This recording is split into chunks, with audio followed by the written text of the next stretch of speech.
Hello everyone, good evening. Voice শোনা যাচ্ছে?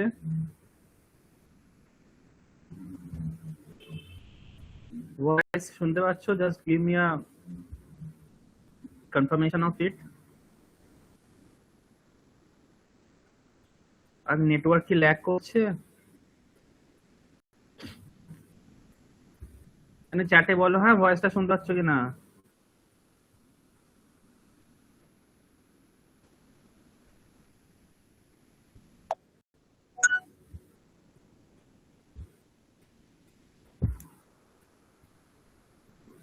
ঠিক আছে, মনে হচ্ছে একটুখানি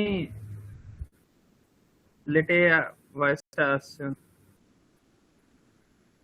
ঠিক আছে, শুভম টুন্ডু কিছু বলতে চাইছো? চ্যাটে বলো, রেজেন্ট করছো কেন? ঠিক আছে, চলো তাহলে স্টার্ট করি। হ্যাঁ চলো।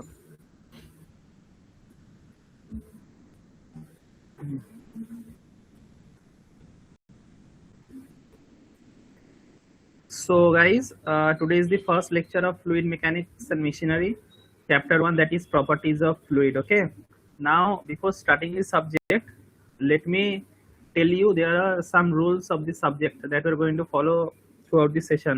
What are they? ফার্স্ট হচ্ছে যে যেভাবে আমি করাচ্ছি, ঠিক আছে, যেভাবে আমি করাচ্ছি প্রত্যেক কটা কিন্তু সব সাবজেক্টে বলি, এই সাবজেক্টে স্পেশালি সেইভাবেই কিন্তু you have to make note of it. Okay fine, কারণ এই সাবজেক্টে থিওরি অনেক কম, অনেকই কম, হয়তো একটা চ্যাপ্টারে সে পরের দিকে পাবে, আর এখানে এগুলো সব ছোট লেভেলের ডেফিনিশন বাগেরা অবজেক্টিভ পয়েন্ট অফ ভিউ থেকে এই সাবজেক্টে এই চ্যাপ্টারটাই পাবে। ঠিক আছে ফাইন, তো প্রত্যেক কটা প্রপারলি নোট করবে, নাহলে ভুলে যাবে, রিভাইজ করতে পারবে না। সেকেন্ড হচ্ছে যে এই সাবজেক্টে, ঠিক আছে, সেশনের এন্ডে, ঠিক আছে, এই ওয়ার্ডটার ইউজ করবে না। ঠিক আছে, ঠিক আছে, এই সাজেশন কথাটা ইউজ করবে না। কেন করবে না? কারণ এটা পুরোই নিউমেরিক্যাল সাবজেক্ট, ঠিক আছে, অ্যান্ড এই সাবজেক্টের নিউমেরিক্যালে প্রচুর রকম ভ্যারাইটি আছে। ওকে, তো হতে পারে এরকম তুমি একটা চ্যাপ্টার বাদ দিলে, বাট যে চ্যাপ্টারটা করে গেলে সেই চ্যাপ্টারে একটুখানি ল্যাঙ্গুয়েজ টুইক করে দিল, আর ইংলিশ যদি তোমার উইক থাকে তুমি বুঝতে পারবে না, তার জার্নালিজও করতে পারবে না, আর যে চ্যাপ্টারটা ছেড়ে এসছো সেখান থেকে দেখা গেল ইজি কোয়েশ্চেন এসে গেছে। তো এরকম কিন্তু লাস্ট 2-3 বছর হয়েছে, ফ্লুইডের স্ট্যান্ডার্ড কিন্তু অনেক হাই করে কোয়েশ্চেনের। ওকে, আর থার্ড হচ্ছে যে অনেক স্টুডেন্টস এরকম আছো, আমি বলার পরও তাই করবে, যে প্রপার যদি রিভাইজ না করো, এখানে অনেক রকম ফর্মুলা আছে। ওকে, প্রপার যদি রিভাইজ না করো, আগের চ্যাপ্টার যদি ভুলে যাও, যখন নতুন চ্যাপ্টার হবে তখন কিন্তু এক্সামে সমের মতন গিয়ে তোমাদের খিচুড়ি হয়ে যাবে। সময় এরকম লেন্দি কোশ্চেন করেছিল, অনেকজনের ভালো স্টুডেন্টরা খিচুড়ি হয়ে গেছিল, তাই না? কারণ অতগুলো চ্যাপ্টার একসাথে এক্সাম দেওয়ার habituated now.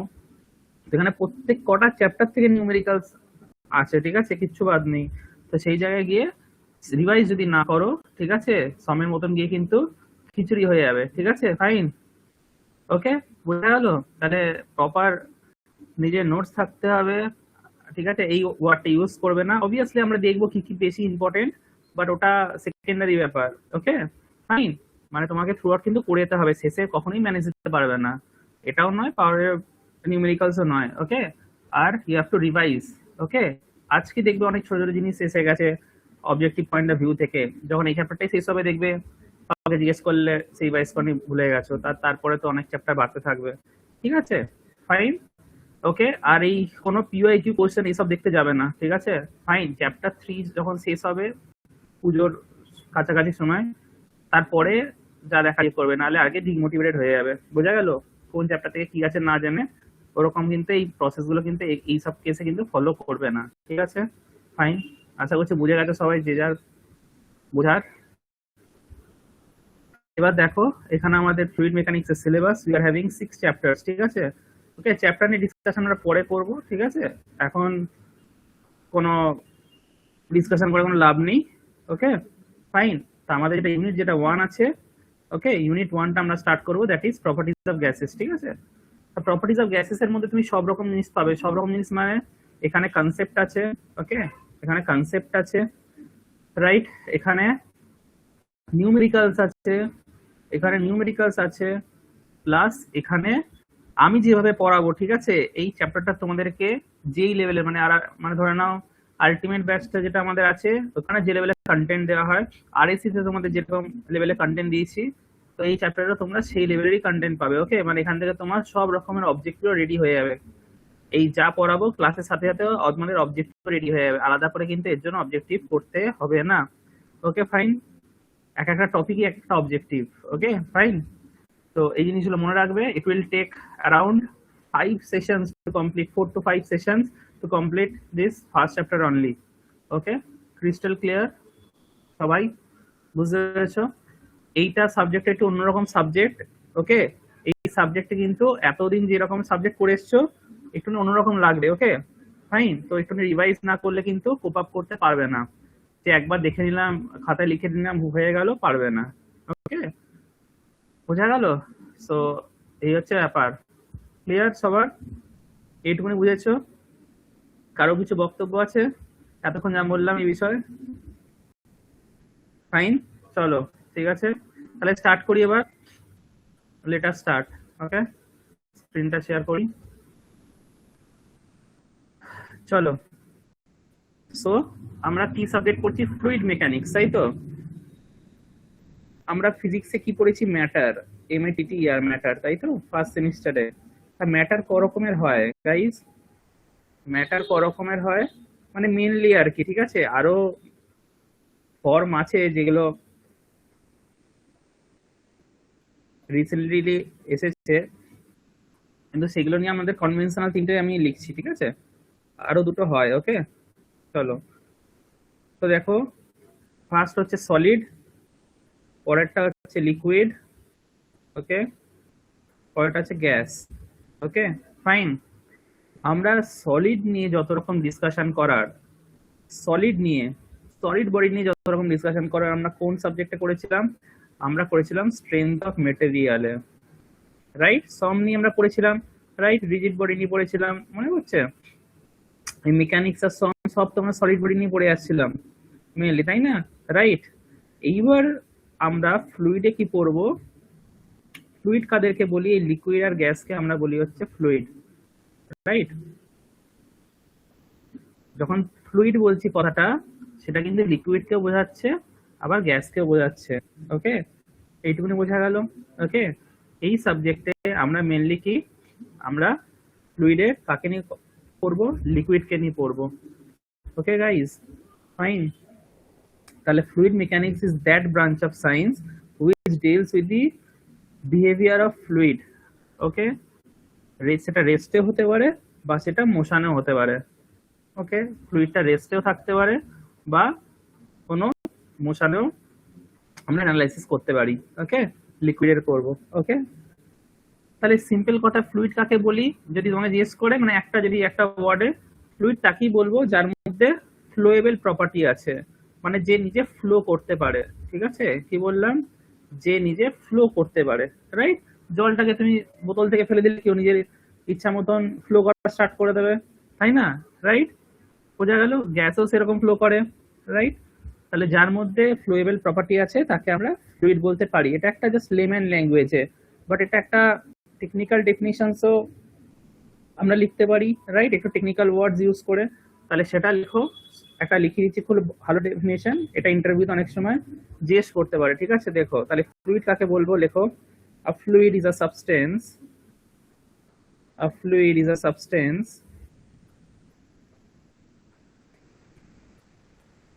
that flows and continuously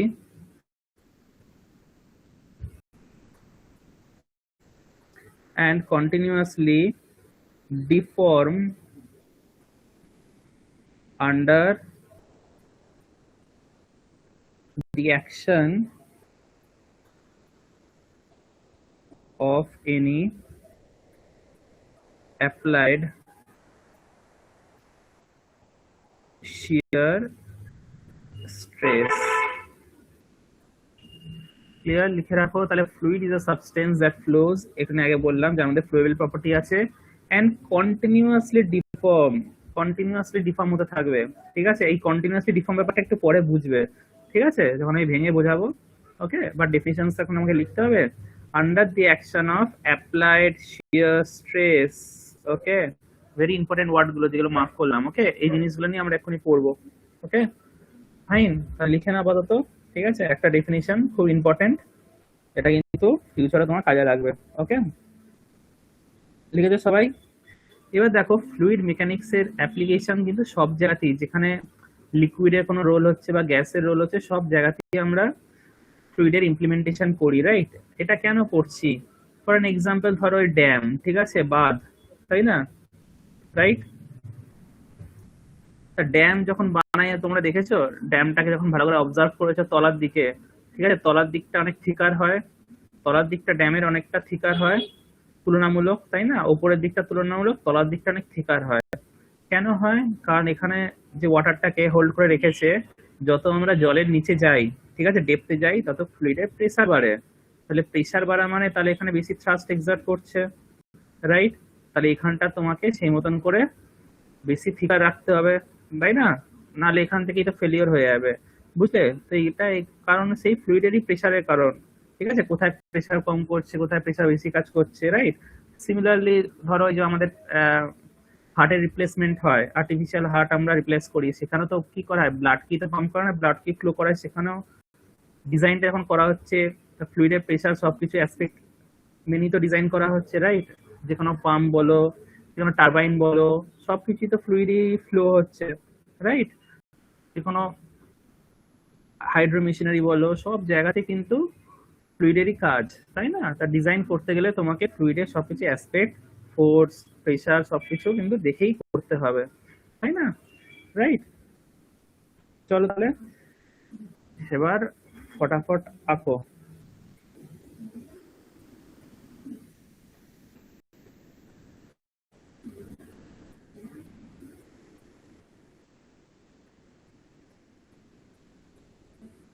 একটুখানি প্রথমের একটুখানি থিওরিটা একটুখানি টাফ লাগতে পারে অনেকজনের, ওকে, অন্যরকম লাগতে পারে। ওকে, এই যে তলায় ধরে না একটা ফিক্সড প্লেট আছে, ওকে, মানে প্লেটটা কিন্তু ফিক্সড আছে নিচের সাথে, আর এখানে আমি একটা বডি কনসিডার করছি যেটা কিনা সলিড। ওকে,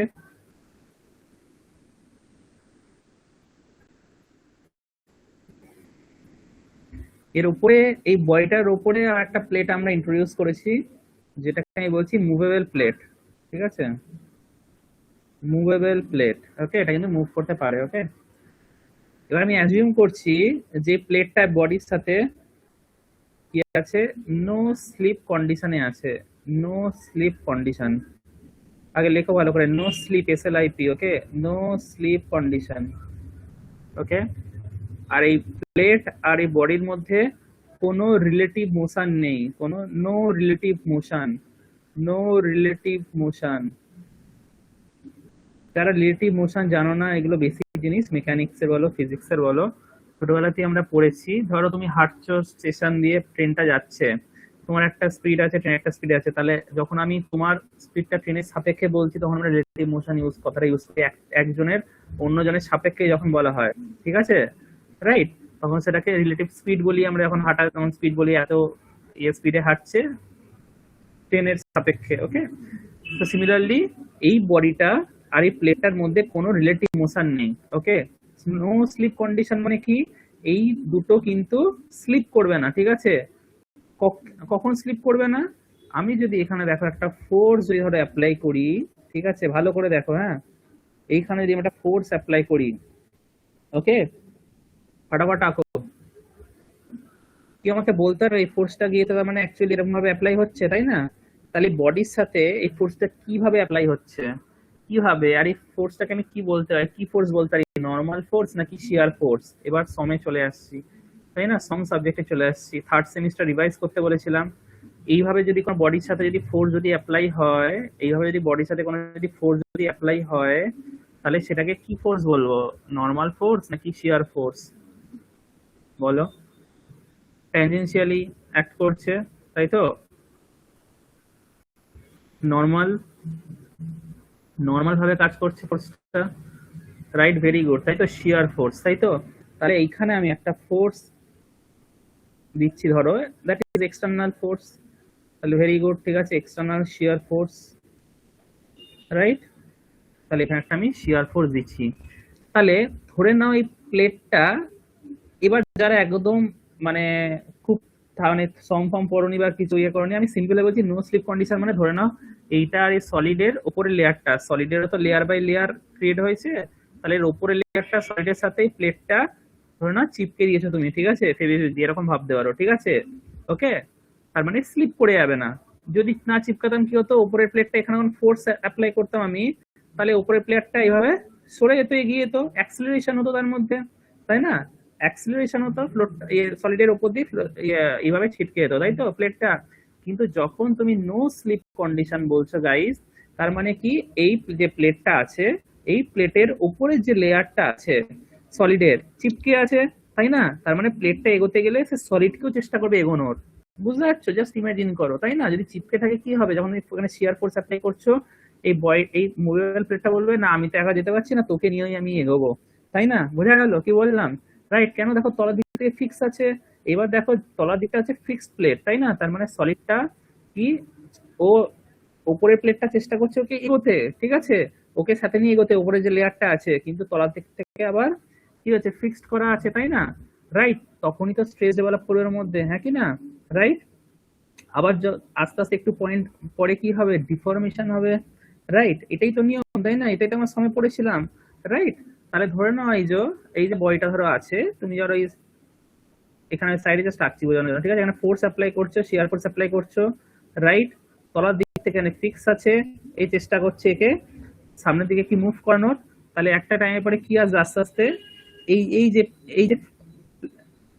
ইয়েটা আছে, ঠিক আছে, ফেসটা আছে, এ আস্তে আস্তে কি করবে, ডিফর্ম করবে, তাই না, ও তো এগোতে চাইছে, আস্তে আস্তে কি হবে, ডিফর্ম হবে, সেইভাবেই তো আমরা শিয়ার স্ট্রেস, শিয়ার ডিফরমেশন আমরা এগুলো পড়েছিলাম কনসেপ্ট গুলো, তাই না, শিয়ার স্ট্রেন মনে আছে, তাহলে আস্তে আস্তে কি করবে, এই যে সারফেসটা আছে আস্তে আস্তে এইভাবে ডিফর্ম করার, কারণ তলারটা তো ফিক্স আছে, তলারটা এগোতে পারছে না গাইজ, ঠিক আছে, আর উপরের প্লেটটা চেষ্টা করছে যে নিজের সাথে এগোনোর, ক্লিয়ার, সিম্পল, রাইট। তাহলে এই যে সারফেসটা, এই সারফেসটা ডিফর্ম করে কোথাও চলে আসবে এখানে, আর এই সারফেসটা এখানে চলে আসবে, রাইট। তাহলে এই দুটো মাঝখানে যে থিটাটা যেটা হতো, সেটা কি তো আমরা বলতাম কি, মনে হচ্ছে কি, এই ডিফরমেশনটা কি বলতাম, শিয়ার স্ট্রেন বলতাম থিটাটা, তাই না, ফার্স্টে এরকম ছিল সারফেসটা, তারপরে যদি এরকম যদি হয়ে যায়, এটা কি বলতাম আমরা কি, theta, that is shear strain, shear ফোর্সের কারণে কি ডিফরমেশন হয়, শিয়ার স্ট্রেন হয়, তাই তো, রাইট, ট্রায়াঙ্গুলার স্ট্রেন, মনে পড়ছে, ঠিক আছে, এটা আমার সমের পুরো কনসেপ্ট চলে আসছে, রাইট। তাহলে একটা পিরিয়ড অফ টাইমের পরে কি হবে, এই যে সারফেসটা হবে এর মধ্যে ডিফরমেশন ঘটবে, তাই তো, আস্তে আস্তে ডিফরমেশন ঘটবে, রাইট। তলাদিকটা মুভ করতে পারছে না, কিন্তু চেষ্টা করছে মুভ করানোর, মুভের প্লেটটা ওর সাথে চিপকে আছে উপরে লেয়ারটা, রাইট। ব্যাস, আমি আমার কাজ হচ্ছে ডিফরমেশনটা অবজার্ভ করা, ঠিক আছে, এই জন্য এত কিছু বললাম, ওকে, রাইট। তাহলে আমি এরকম লিখতে পারি, দেখো তো, অনেকজন ভাবছো স্টার্টিং এ কি টাফ টাফ জিনিস চলে এলো, হ্যাঁ, ঠিক আছে, এটা বি ধরে নাও, ঠিক আছে, এ বি ছিল, তাহলে আমি এখানে লিখছি এ, এটা লিখছি বি, ঠিক আছে, এই পরে এগুলো ডটেড লাইন দাও, এগুলো ডটেড লাইন করবো, হ্যাঁ, ঠিক আছে, ডটেড লাইন করো, ফার্স্টে এই ধরো এইটুকুনি ডিফরমেশন হলো, ধরে না একটা ফাইনাল ডিফরমেশন এতটা হলো, ঠিক আছে, সবকিছুর ফোর্সের তো একটা মান আছে, তাই না, সব তো আর মানে একই ডিফরমেশন করাবে না, যত তুমি এক্সটার্নাল ফোর্স অ্যাপ্লাই করো সেই হিসাবে, তো আমরা ধরে নিচ্ছি ওর মধ্যে যেটা লাস্টে ব্লু কালারের যে লাইনটা টানলাম, ওটাই ওর ডিফরমেশনটা হয়েছে আর কি,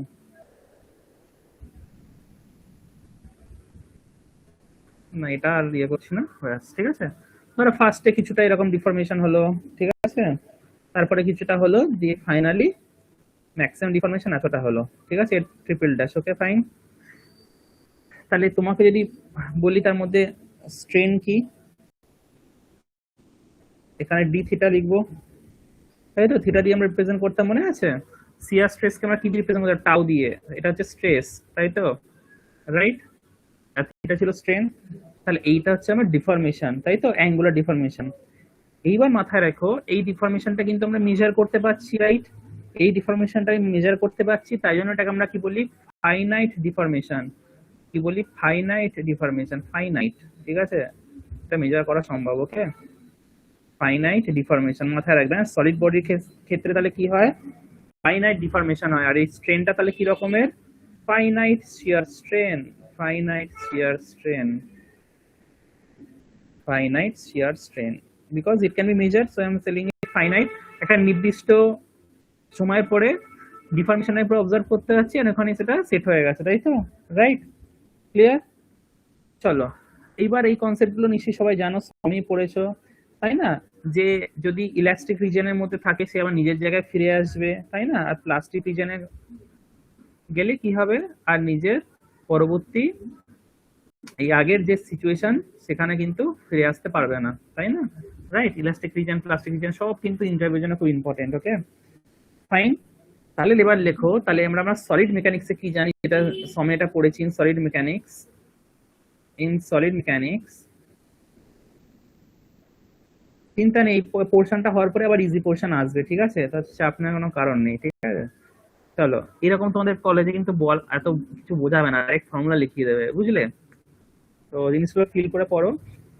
সলিড মেকানিক্সে আমরা কি জানি গাইস? শিয়ার স্ট্রেস,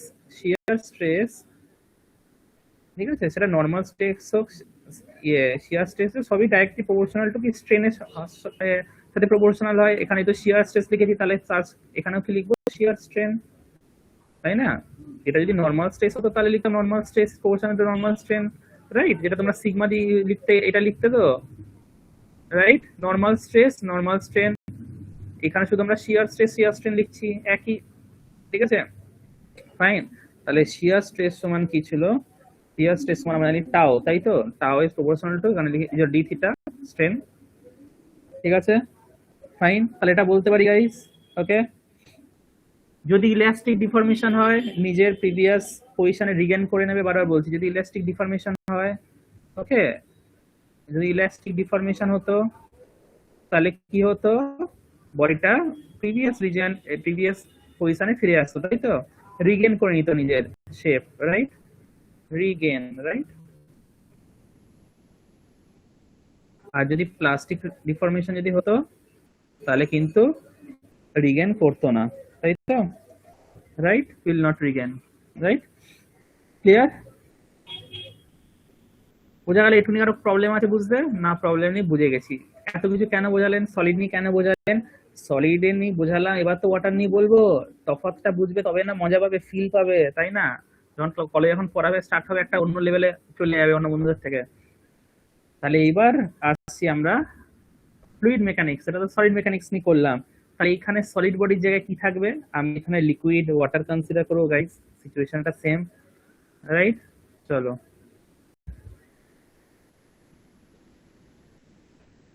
সিমিলারলি ভাবে আঁকো গাইস, সিমিলারলি যেভাবে আগেরটা এঁকেছো সিমিলারলি আঁকো, ঠিক আছে? শুধু এখানে কি হয়ে যাবে গাইস, এখানে সলিডের বদলে here will be writing as,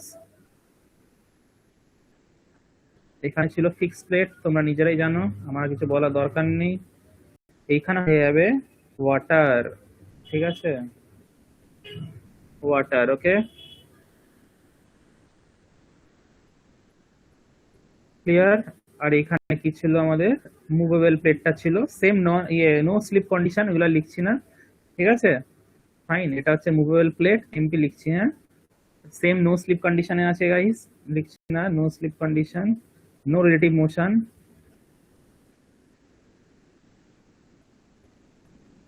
same ভাবে here I am applying external shear force, external shear force F, ওকে? তার এবার এবার দেখো, তাহলে এই যে প্লেটটা আছে এইটা আমি কনসিডার করছি, দেখো ওয়াটার কিভাবে তৈরি, এরকম লেয়ার বাই লেয়ার হয়, ঠিক আছে? লেয়ার বাই লেয়ার, ওকে? তাহলে ওয়াটারের যে উপরের যে লেয়ারটা সেম ভাবে একদম এক্সট্রিম উপরের যে লেয়ারটা তার সাথে কি আছে? চিপকে আছে, একসাথে আছে, ঠিক আছে? বলছে তোকে আমি যেতে দেবো না, বুঝলে?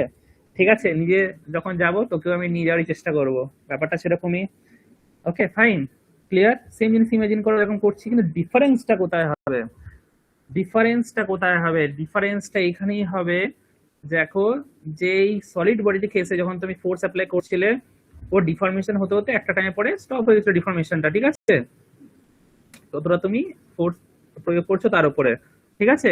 ফাইন, এটা আমরা মেজার করতে যাচ্ছিলাম, কিন্তু কিন্তু লিকুইডের কেসে, কিন্তু ফ্লুইডের কেসে এখানে আমরা কিন্তু কোথায় গিয়ে ডিফরমেশনটা শেষ হবে, কোথায় গিয়ে ডিফরমেশনটা শেষ হবে এটা কিন্তু মেজার করা সম্ভব নয়, কারণ ডিফরমেশন হতেই থাকে, ডিফরমেশন হতেই থাকে। It is a continuous deformation process. Okay, এটা কিন্তু ফাইনাইট নয়, এটা আমরা মেজার করতে পারি না, ঠিক আছে? এটা টাইমের সাপেক্ষে কি হতে থাকে, ডিফর্ম হতেই থাকে, হতেই থাকে, ঠিক আছে? তুমি এখানে কিন্তু ডি থিটা মেজার করতে পারবে না, বুঝলে? তাহলে সলিড বডির কেসে কি হয়, যেখানে ফাইনাইট ডিফরমেশন হয়, যেখানে আমি এটা মেজার করতে পারতাম, সেখানে কিন্তু এখানে কিন্তু ডিফরমেশন হতেই থাকবে। ইট is a continuous process. Okay, it is a continuous process. তাহলে এই ফ্লুইডের কেসে এখানে আমাদের কি রকম ডিফরমেশন হয়, এইখানে আমাদের কিন্তু ফাইনাইট ডিফরমেশন হয় না, এখানে আমাদের হয় কন্টিনিউয়াস ডিফরমেশন, হতেই থাকবে, বুঝলে? হতেই থাকবে, সময় সাপেক্ষে চলতেই থাকবে। ওকে, তাহলে এইখানে দেখো সেম ভাবে আগেরটার মতনই আমরা করব, ঠিক আছে? সেম ভাবে করো। শেষেরটা তাহলে ডটেড রাখবো, কেন এখানে তো শেষ নয়, এখানে ডিফরমেশনটা শেষ নয়, এটাকে তো ডটেড রেখেছি, আগেরটা কিন্তু রাখিনি। হ্যাঁ, আগেরটা ফর্ম লাইন লিখেছিলাম। সেম ভাবে এটা এবি যদি হয়, এটা যদি এবি হয়, ঠিক আছে, এই ফেসটা কিন্তু ডিফর্ম হতেই থাকবে, হতেই থাকবে, ধীরে ধীরে ধীরে ধীরে হতেই থাকবে। ওকে, তাহলে এটা এ ড্যাশ, এটা এ ডবল ড্যাশ, এ ট্রিপল ড্যাশ। তাহলে এটাকে আমরা কি টার্মসে মেজার করি, কি টার্মসে বলি, ঠিক আছে? ফাইন, তাহলে এটা কি রকম ডিফরমেশন লিখলাম, লেখো, it is a continuous deformation, it is a continuous deformation, it is a continuous deformation in case of fluid, right? তাহলে আমরা তো এরকম ডি থিটা করে তো মেজার করতে পারবো না, ঠিক আছে? ফাইন, তাহলে এই কেসে কি করা হয়, ফ্লুইডের কেসে কি হবে, আমরা যেহেতু শিয়ার স্ট্রেন মাপতে পারছি না, আমরা এখানে মাপবো রেট, ঠিক আছে? সময়ের সাপেক্ষে আমরা দেখবো কতটা ডিফরমেশন হচ্ছে, যে এত সময় এত ডিফরমেশন হলো, বুঝতে পারছো? রাইট, যেহেতু আমরা পুরো পার্টিকুলার কোনো ডিফরমেশন এখানে শেষ নেই, তাহলে এখানে আমরা রেটের রেসপেক্টে বলবো ডিফরমেশনটা। Okay, shear strain rate.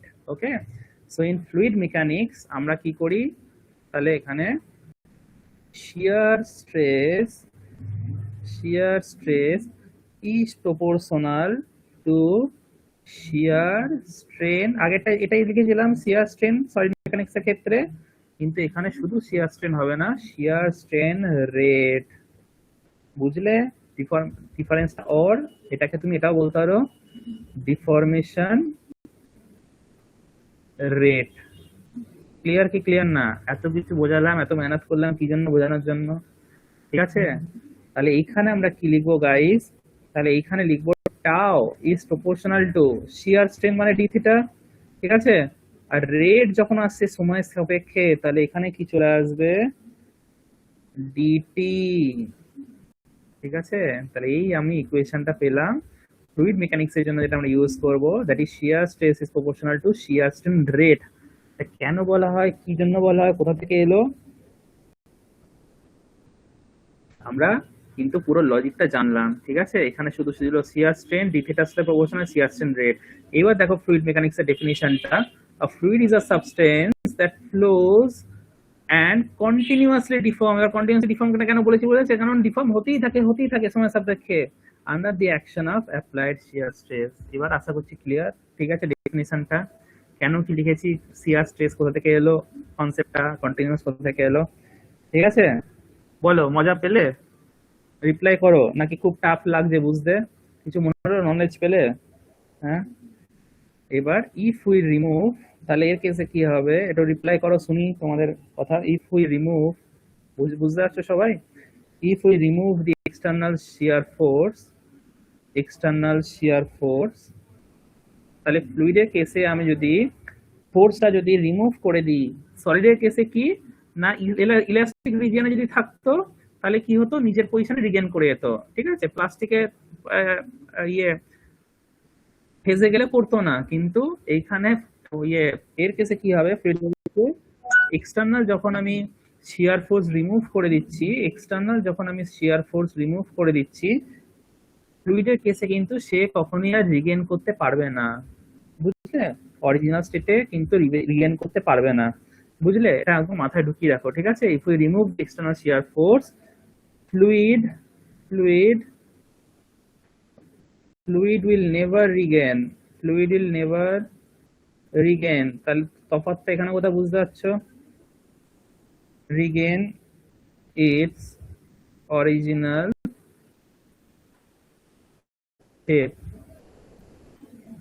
ওকে, কিছু এক্সেপশনস আছে, ঠিক আছে, জাস্ট সেটা লিখে দিচ্ছি এর সাথে, এক্সেপ্ট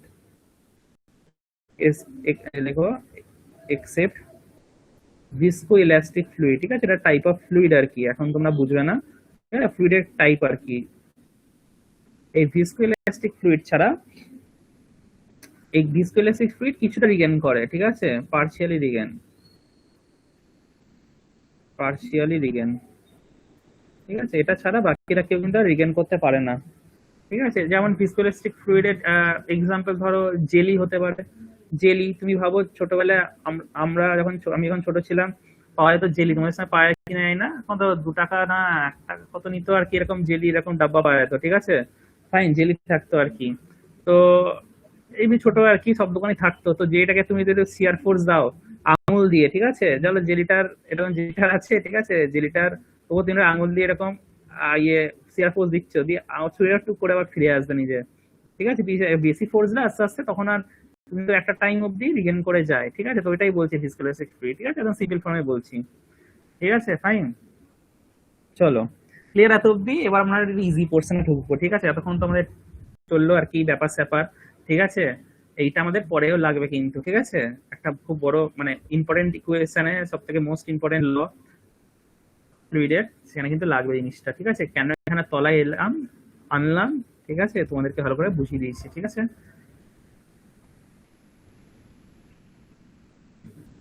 আরে ডিটিটা হচ্ছে যে কিছুই নয়, সিম্পল, এটা টাইমের সাপেক্ষে রেট, যখন আমরা সমে, তোমরা আসলে থার্ড সেমে সেভাবে সমটা পড়নি না, সমস্যাটা এটাই অনেকজনের। তো দেখো রেটের যখন কিছু জিনিস এমনি তুমি মেজার করতে পারো না, তাহলে টাইমের সাপেক্ষে তো মেজার করতে হবে না, এত টাইমে এত ডিফরমেশন হলো, এত টাইমে মেজার, এত ডিফরমেশন হলো, তাই না, এত সেকেন্ডে এত হলো, এত সেকেন্ডে এত হলো, তাহলে এটা কি বোঝাচ্ছে? এটা তো রেটই বোঝাচ্ছে। তুমি ডিফরমেশনটা বোঝাচ্ছ কিসের রেসপেক্টে? রেটের রেসপেক্টে, ডিটি রেসপেক্টে, বুঝলে, যেহেতু এমনি ডিফরমেশনটা কোনো ফিক্সড যেরকম ডিফরমেশনের শেষ নেই, তাই না, যেরকম কি একটা টাইম পরে ডিফরমেশনটা এখানে গিয়ে শেষ হয়ে গেছে, ঠিক আছে, ফাইন। তো তুমি এখানে ডিতে মেজার করতে পারলে, কিন্তু এখানে কিন্তু তোমার এখানে ডিফরমেশন তুমি মেজার করতে পারবে না, রাইট, কন্টিনিউয়াস প্রসেস হতেই থাকবে, বুঝলে। তাহলে আমি কি করে এটাকে ইন্ডিকেট করব? তাহলে সময়ের সাপেক্ষে ইন্ডিকেট করব। যে কোনো জিনিস রেট অফ ফ্লো, তুমি ধরো একটা পাইপ দিয়ে জল বেরোচ্ছে, ঠিক আছে, তোমরা তো বলি, ঠিক আছে, এর মধ্যে কি velocity flow rate, mass flow rate, তাই তো বলি। সিমিলারলি ডিভি বাই ডিটি, এটা কি this is velocity flow rate, তাই তো, এটা হচ্ছে মাস ফ্লো রেট, তাই না, এই যে এম ডটটা আমরা লিখতাম, তাই না, এত কেজি পার সেকেন্ড, সব তো ফোর্থ সেমিস্টারে অঙ্ক করে এলাম, তাহলে ফ্লো রেট ইন্ডিকেট করছে। সিমিলারলি আমরা টাইমের সাপেক্ষে ডিফরমেশনটাকে বোঝাচ্ছি, ঠিক আছে, ফাইন। চলো এবার ক্লিয়ার, আমরা পরের টপিকে যাই।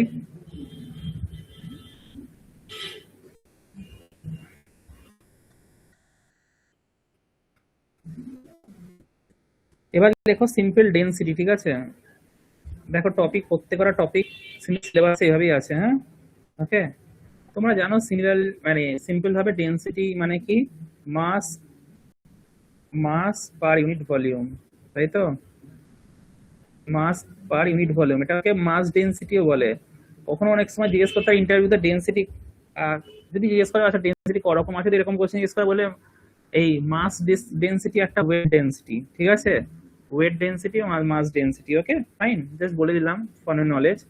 ডেন্সিটি আমরা কি দিয়ে রিপ্রেজেন্ট করি? রো দিয়ে। তাহলে মাস পার ইউনিট ভলিউম, ঠিক আছে, যখনই পার হয় মানে ডিভাইডেড বাই, যারা নিউ স্টুডেন্টস আছো, তাই না, তখনই তলায় চলে আসবে ভাববে, তাহলে মাস পার ইউনিট ভলিউম, এটাই তো ডেন্সিটি ফর্মুলা, এটা তো সবাই জানো, বাচ্চাদের জিনিস, ঠিক আছে, ফাইন। চলো বুঝেছি। তাহলে এর সবকিছু দেখো, এই যতগুলো আমরা টার্মস করবো না, সবকটার ইউনিট, ঠিক আছে, ইউনিট ডাইমেনশন খুব ভালো করে জানতে হবে, ওকে, ফাইন। এই চ্যাপ্টারটা তোমাদেরকে পরের চ্যাপ্টারে নিউমেরিক্যালস করার জন্য হেল্প করবে, কারণ ফান্ডামেন্টাল সব এখানেই শিখছো, সিমিলারলি তোমার অবজেক্টিভও সব এখান থেকেই হয়ে যাবে, ওকে। এখান থেকে এরকমই দেবে, তোমাকে ইউনিটস দেবে, ঠিক আছে, ডাইমেনশন দেবে, রাইট, ডেফিনিশন দেবে, তো প্রত্যেকটা কিন্তু খুব ইম্পর্টেন্ট গাইস, ঠিক আছে। তাহলে ইউনিটস কি আমাদের, ইউনিট কি বলো, ঠিক আছে, তাহলে ইউনিটস হচ্ছে কি ডেনসিটি সমান, ঠিক আছে, রো সমান মাস বাই ভলিউম। তাহলে মাস কি, মাস হচ্ছে কেজি, ঠিক আছে, সব কটা ইউনিট ভেঙে ভেঙে লেখাবো, ঠিক আছে, কে কিছু জানো না কোনো অসুবিধা নেই, চাপ নেই। আর ভলিউম হচ্ছে মিটার কিউব, তাই তো। তাহলে কি হবে দেখো, কেজি পার মিটার কিউব, যেটা সব জায়গাতেই কাজে লাগে ফর্মুলাটা, ডেনসিটি সব জায়গাতে কিন্তু কাজে লাগবে, হ্যাঁ। তাহলে কেজি পার মিটার কিউব এটা হচ্ছে কি এসআই, তাই না, right. Okay, MKS system, right, MKS system. আর সিজিএস এ কি হয় বলো, সিজিএস এ কেজিটাকে আমরা কি লিখবো, সিজিএস এ কেজিটাকে আমরা গ্রাম লিখবো, তাই না, আর মিটারের জায়গায় সেন্টিমিটার লিখবো, তাহলে গ্রাম পার সেন্টিমিটার কিউব। ক্লিয়ার কি ক্লিয়ার না, সিম্পল, ঠিক আছে। এবার এগুলো কেন দরকার, সিজিএস ইউনিট জানা, তুমি বলবে স্যার এসআইডি তো সব হয়, তাহলে সিজিএস কেন জানছি, ঠিক আছে। এখানেই তুমি বোকা হয়ে যাবে, এখানে অঙ্কতে কোনো কিছু ঠিক নেই কোন ইউনিটে দেবে, বুঝলে। তোমাকে কিন্তু একটা ইউনিট সিজিএসও দিতে পারে, একটা ইউনিট এসআই তো দিতে হবে। এইখানেই মানে ফ্লুইডের সব থেকে যেটা মোস্ট ইম্পর্টেন্ট জিনিস হচ্ছে ইউনিট ক্যালকুলেশন করা, ইউনিট কনভার্সন, ক্যালকুলেশন বলছি সরি, ইউনিট কনভার্সন, ঠিক আছে। যত অঙ্ক দেখবে ফিউচারে আসবে এই সেমিস্টারে, অনেক জায়গায় কনভার্সন করা দরকার হবে। তোমার যদি ফান্ডামেন্টাল স্ট্রং যদি না থাকে, তুমি ইউনিট কিন্তু কনভার্ট করতেই পারবে না, ঠিক আছে, বুঝতে পারছো। তাই এই ফান্ডামেন্টাল ইউনিট কনভার্সন গুলো তোমার মানে জেনারেট হবে এই ফার্স্ট চ্যাপ্টারই মেনলি, বুঝলে। ওকে, তাহলে সিজিএস ইউনিট জানলাম, ঠিক আছে, এসআই জানলাম, এবার হচ্ছে ডাইমেনশন, ঠিক আছে। ডাইমেনশন তাহলে কি হবে, ডাইমেনশন খুব সিম্পল, দেখো ফিজিক্সে করেছিল ডাইমেনশন, মনে আছে, ঠিক আছে। এবার প্রিভিয়াস জিনিস ফার্স্ট সেমিস্টারে মনে করে দেখো, তাহলে রো সমান হচ্ছে তাহলে মাসের ডাইমেনশন বাই কি ভলিউমের ডাইমেনশন, এইভাবে তো লেখে, তাই তো, হ্যাঁ কি না। তাহলে মাসটাকে আমরা কি লিখতাম ক্যাপিটাল এম, মনে আছে ডাইমেনশন কি রিপ্রেজেন্ট করি এমএলটি দিয়ে, তাই না, রাইট। এই দুটোই তো কনভেনশনাল ইউনিট, মাস লেন্থ টাইম, রাইট, সবকটাকে রেসপেক্টলি লেখার চেষ্টা করি। আর ভলিউম মানে কি, ভলিউম মানে এই দেখো ভলিউম, ভলিউম মানে মিটার কিউব, মিটার, তাই তো, মিটারের কিউব, তাই তো। মিটারটা কিসের ইউনিট, লেন্থের ইউনিট, রাইট, মিটারটা কিসের ইউনিট, লেন্থের ইউনিট, হ্যাঁ কি না গাইস। তাহলে এটা লেন্থ, এর মাথায় কিউব, তাই তো। তাহলে ডাইমেনশন কত হবে দেখো তো, এম টু দি পাওয়ার 1 লিখতে পারো, না লিখতে পারো, ঠিক আছে, এল টু দি পাওয়ার, এবার এটা কিউবটা উপরে চলে আসবে, -3 হয়ে যাবে। তাহলে এটা হচ্ছে ডেনসিটি ডাইমেনশন, বুঝতে পারলে, একদম সিম্পল দেখো গাইস, ঠিক আছে। ক্লিয়ার কি ক্লিয়ার না, ক্লিয়ার কি ক্লিয়ার না, ঠিক আছে, সবার ক্লিয়ার তাহলে। এইবার দেখো আমাদের এই কেজি পার মিটার কিউব বা গ্রাম পার সেন্টিমিটার কিউবের মধ্যে রিলেশনটা জানতে হবে, ঠিক আছে, নাহলে ইউনিট কনভার্সন করতে হবে না অঙ্কতে, ঠিক আছে, রাইট। এই জিনিসটা হচ্ছে নিউমেরিক্যালে কনভার্সন করার জন্য এখন যেটা করছি, বা নিজের নলেজের জন্য, ঠিক আছে, এটা তো সেমিস্টারে আলাদা করে আসবে না। এবার দেখো আমি এখন কি দেখাচ্ছি তোমাদেরকে, যে গ্রাম পার সেন্টিমিটার কিউব থেকে আমি যদি কেজি পার মিটার কিউবে যাই কত রিলেশন, ওকে।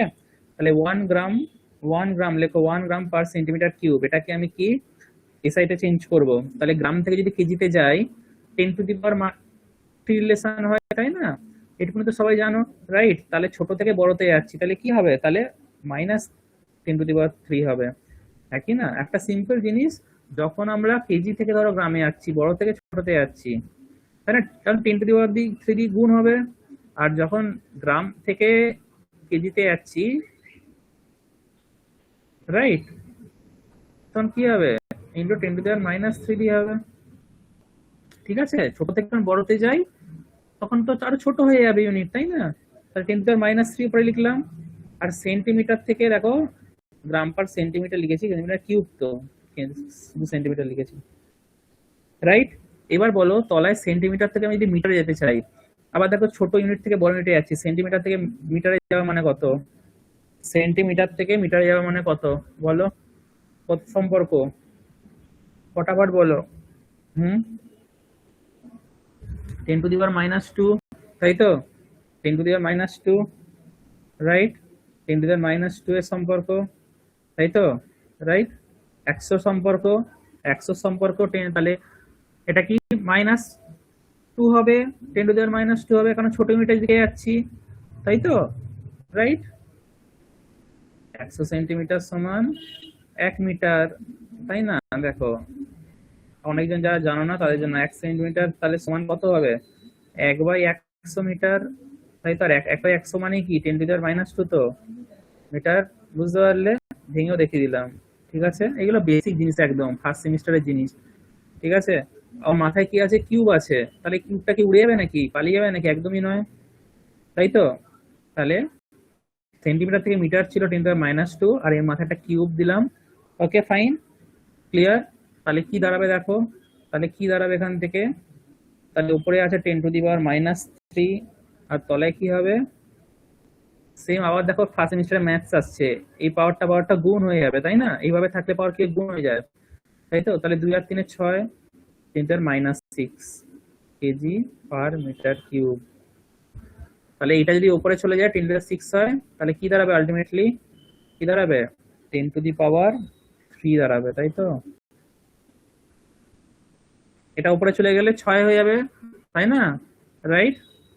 -3 + 6 কি হয়ে যাবে? +3। ওকে, তাহলে বেসিক্যালি কি দাঁড়ালো? 1 gram per centimetre cube equals to 10⁻³ এটাই মুখস্থ রাখতে পারো, ঠিক আছে। আমি পুরো ভেঙে ভেঙে লেখালাম, কোনো কিছু মুখস্থ করাই না, তাই ভেঙে ভেঙে লেখালাম। ঠিক আছে, অনেক সময় অঙ্কতে এরকম দিলে ইউনিট আমাকে ট্রান্সফার করে নিতে হবে কিন্তু, ঠিক আছে। এই জন্য কিন্তু এত কিছু বলা, নাহলে এমনি ভেবো না এটা এমনি করানো হচ্ছে। খুব ডেন্সিটি খুব সব জায়গাতেই কাজে লাগবে। ওকে, হয়েছে? তাহলে এগোই। এবার লেখো effect of temperature on density. এটা তোমাদের জানার কথা, খুব বেসিক জিনিস। ডেন্সিটি তো সবসময় পড়ছো তোমরা। Effect of temperature on density, ডেন্সিটির উপরে টেম্পারেচারের এফেক্ট কি, মানে কিভাবে বাড়বে কমবে সেটার রেসপেক্টে বলছি আর কি, এফেক্ট। ওকে, রাইট। তাহলে দেখো সিম্পল, সবসময় এরকম যদি দেয় মানে এফেক্ট বোঝানোর জন্য, ওকে, বাড়ছে কমছে সবসময় ফর্মুলাতে চলে যাবে, রাইট। ঠিক আছে, তাহলে আমাকে বলো টেম্পারেচার যদি বাড়ে, তোমরা বলো টেম্পারেচার যদি বাড়ে, ইনক্রিজ করে, টেম্পারেচার যদি বাড়ে, ভালো করে বলবে শুনে, হ্যাঁ। টেম্পারেচার যদি বাড়ে, ওকে, ভলিউম কি হয়, কমে না বাড়ে? টেম্পারেচার যদি বাড়ে, ভলিউমের ক্ষেত্রে কি হয়, এক্সপ্যান্ড করে কি কমে? সিম্পল জিনিস, সিম্পল জিনিস গাইস, ঠিক আছে। ছোটবেলা থেকেই পড়ছো, টেম্পারেচার যদি বাড়ে, ইনক্রিজ করি আমি, ভলিউমের কি পরিবর্তন হবে? কেন ভলিউমের? কারণ এখানে ভলিউম আছে, কারণ ভলিউমের দেখেই তো ডেন্সিটি বুঝবো যে চেঞ্জ কি হচ্ছে, বাড়ছে না কমছে, সেই জন্য জিজ্ঞেস করছি। এই ভলিউম ব্যক্তিটা কি হবে? সিম্পল ভাবে ভাবো, যে এটা ইমাজিন করতে পারছো না, ভাবো।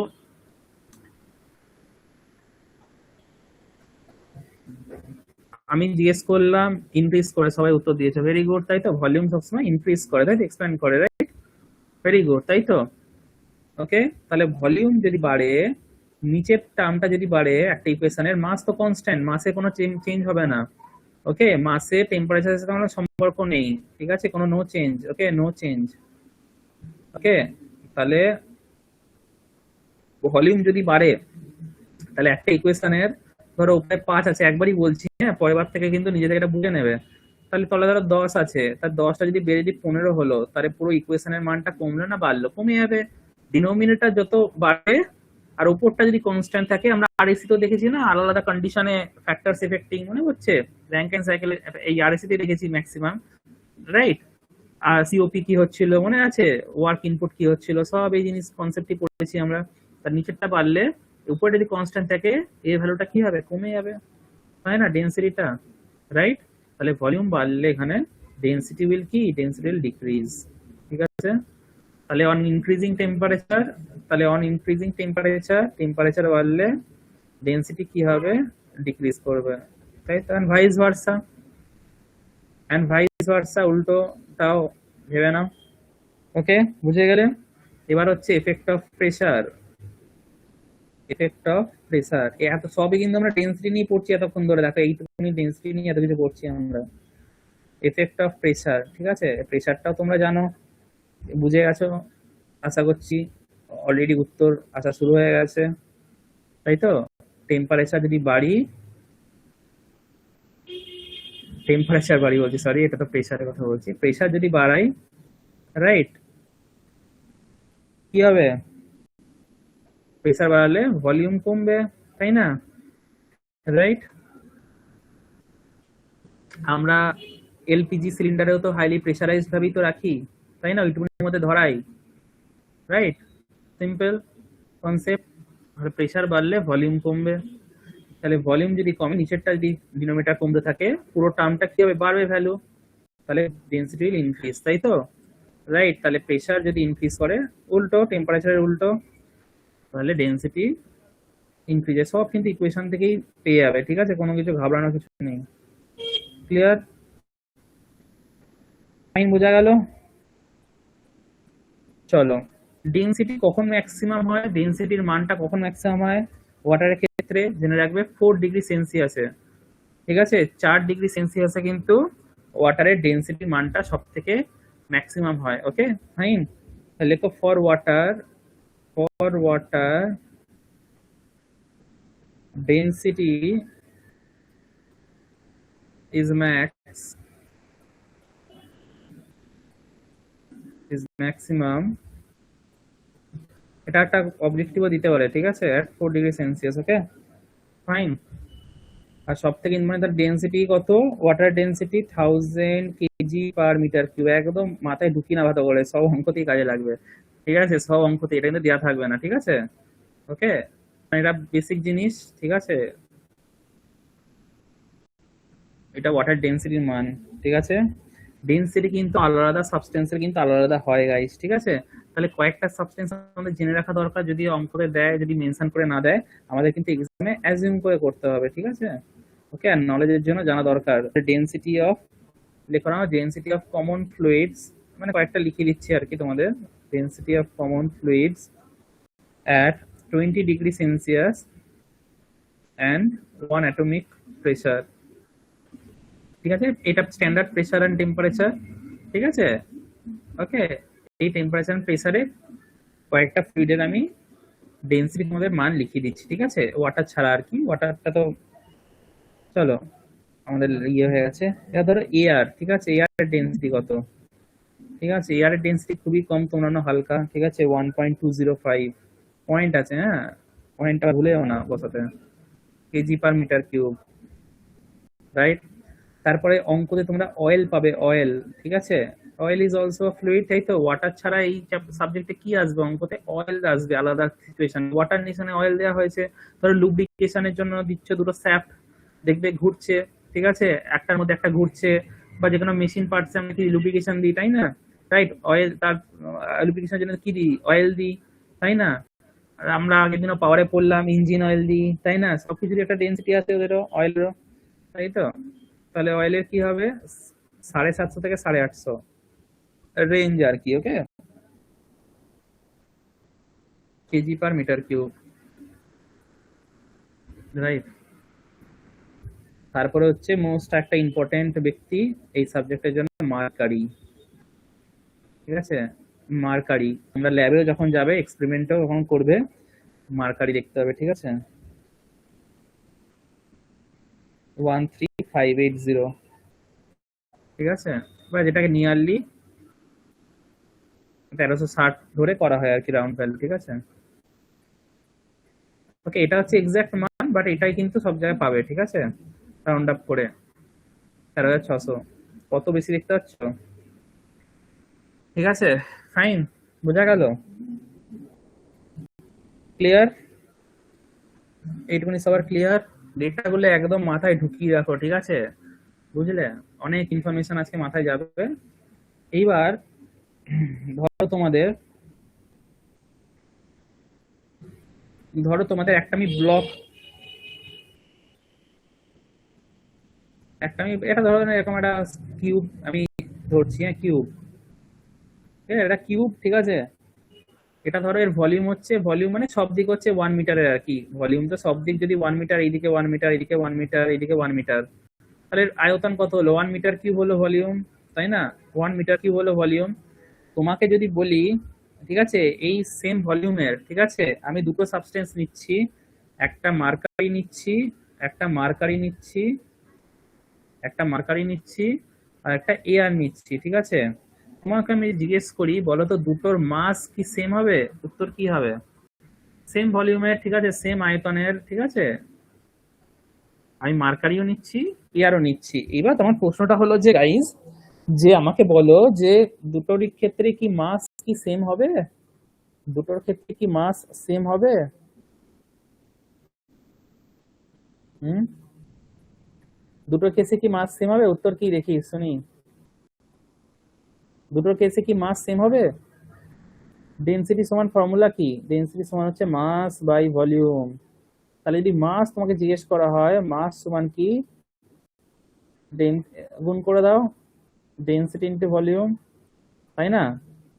এখানেও কি সিমিলারলি, তাই তো, মাস সমান কি density into volume, right? Density volume তো দুটো কেসে সেম সেম, দুটোকে কম্পেয়ার করছি আমি, তাই না, একই ভলিউমের মধ্যে।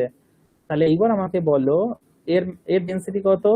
13,600, ঠিক আছে, মানে এক্স্যাক্টলি এটা ধরেই কাজ হয়, ঠিক আছে। 13,600 ইন্টু 1, আর এর কত হবে বলো? এর হচ্ছে 1.205 ইন্টু 1,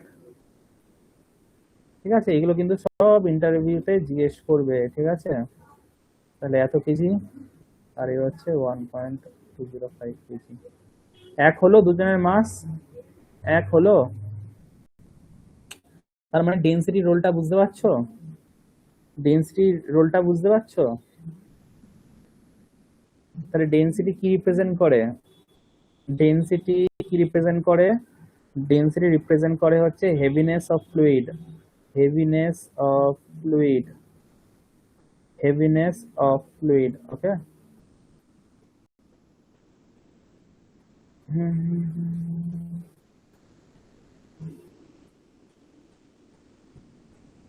ক্লিয়ার? মানে কোন ফ্লুইডটা কতটা ভারী, ঠিক আছে, এটা কি করে বুঝবে? এটা ডেনসিটি থেকে কিন্তু বুঝবে, ওকে ফাইন।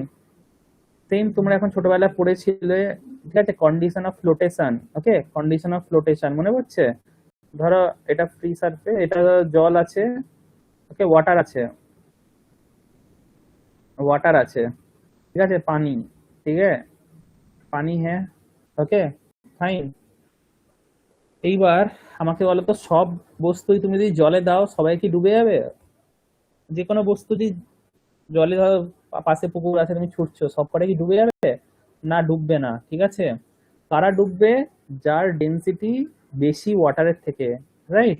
এখানে কি আছে? জল আছে, তো জলের ডেনসিটি কত? 1000 kg/m3, হ্যাঁ কি না, রাইট? বুঝতে পারলে? ক্লিয়ার? তাই জন্য অয়েলের লেয়ারটা দেখো তো উপরে থাকে, যখন সমুদ্রে যখন অয়েল ধরো পড়ে গেল, ঠিক আছে, কার্গো থেকে থেকে, দেখেছো অয়েলটা উপরেই লেয়ার বানিয়ে থাকে, কারণ অয়েলের ডেন্সিটি কম, 750 থেকে 850, হ্যাঁ কি না, ওয়াটারে বেশি 1000। আবার দোকানে মার্কারিটা হেভিয়ার, তাই তো, মার্কারিটা ডেন্সিটি বেশি 13,600, তাহলে মার্কারি উইল সিঙ্ক, হ্যাঁ কি না।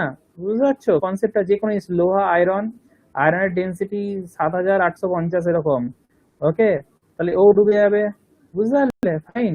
যারা লাইটার তারা ফ্লোট করবে, আর যারা হেভিয়ার দে উইল সিঙ্ক। তাহলে কে ফ্লোট করবে, কে সিঙ্ক করবে ওয়াটারে যদি ডোবানো হয়? বুঝতে পারলে? It will be considering the fact of the value of density, okay.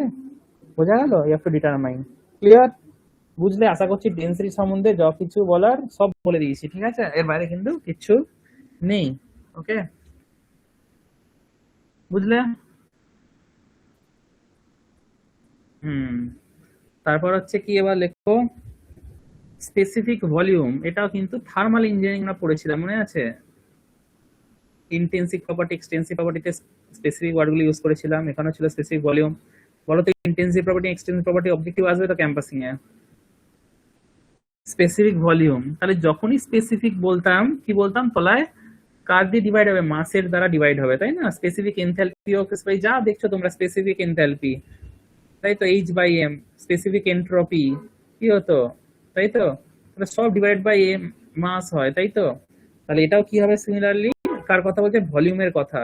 Car রেসপেক্টে? With respect to মাস, তাই তো। তাহলে ভলিউম পার ইউনিট মাস, ভলিউম পার ইউনিট মাস। ক্লিয়ার? তাহলে স্পেসিফিক যখন লিখি আমরা ছোট হাতে দিয়ে রিপ্রেজেন্ট করি কিন্তু, হ্যাঁ, ছোট ভি লিখেছি। তাহলে ভলিউম এটা ক্যাপিটাল ভি লিখবো, পার ইউনিট মাস হচ্ছে এম, ব্যাস, ইউনিট তোমরা নিজেরাই বলবে। দেখো ভলিউম হচ্ছে মিটার কিউব আর মাস হচ্ছে পার কেজি, তাহলে ইউনিট হচ্ছে metre cube per kg. Fine, বুঝলে কি বুঝলে না? ঠিক আছে। আর একটা ইম্পর্টেন্ট রিলেশন, স্পেসিফিক ভলিউমটা, ঠিক আছে, small v is proportional to, এই প্রপোর্শনাল বলছি, is equal to 1 by rho density. Okay, এইটা কিন্তু একটা important relation objective point of ভিউতে। স্পেসিফিক ভলিউমটা কি হয়, ইকুয়াল টু 1 বাই ডেনসিটি হয় ভ্যালু। ওকে ফাইন, এটা কিন্তু সব আসবে এভাবে। ওকে, তোমাদেরকে একটু আগে কি বললাম আমি তখন, যে এতক্ষণ যেগুলো আমরা পড়লাম মাস ডেনসিটি ব্যাপারে, তাই তো, মাস মাস পার ইউনিট ভলিউম। সিমিলারলি আরেকটা কি হয়, ওয়েট ডেনসিটি। কি বললাম, আরেকটা হয় ওয়েট ডেনসিটি। এটা যেটা আমরা এতক্ষণ পড়লাম, that is what, that is mass density. Okay, that is mass density. Okay, ব্র্যাকেটে লিখে দিচ্ছি আর কি, mass density. Similarly, we are having weight density also. Okay.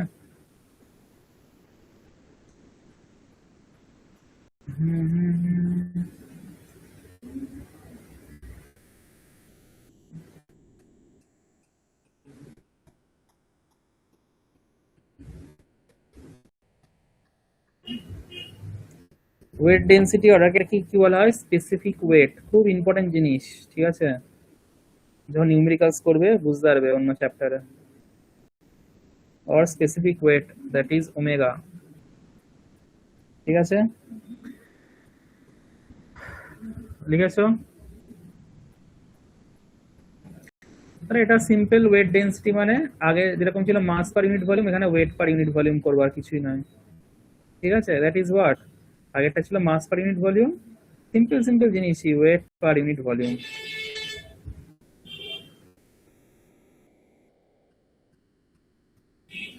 ঠিক আছে, তাহলে আমি যদি বলি তাহলে স্মল ওমেগা সমান কি হবে, ওয়েট, স্পেসিফিক ওয়েট বা ওয়েট ডেনসিটি সমান capital weight by per unit volume guys, simple as that, এটাই হবে ফর্মুলা। ক্লিয়ার? তাহলে তোমরাই আমাকে বলো এসআই ইউনিট কি হবে, এসআই ইউনিট কি হবে। কোনো কিছু মুখস্থ কিন্তু ব্যাপার নেই, সব কিন্তু কিন্তু এভাবে ভেঙে নেবে এক্সামের সময়। ওয়েট মানে কত, নিউটন, আর ভলিউম মানে পার মিটার কিউব। ক্লিয়ার? এইবার এটাকে আমাকে ডাইমেনশন বের করে বলো তো দেখি, এ কত কি শিখেছো দেখি, ডাইমেনশন বের করে বলো, ডাইমেনশন বলো এটা বের করে, ডাইমেনশন।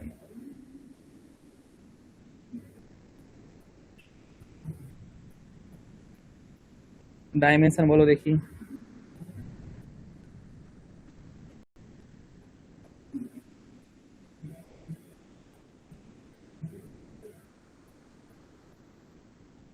বেসিক জিনিস, ফিজিক্সের ফার্স্ট চ্যাপ্টার ছিল, মনে আছে? First chapter units and dimension, সব তো এখানেই শিখেছিলে। কেন শিখেছিলে? এখানে অ্যাপ্লিকেশন করার জন্য, এমনি কি শিখেছিলে নাকি? হুম,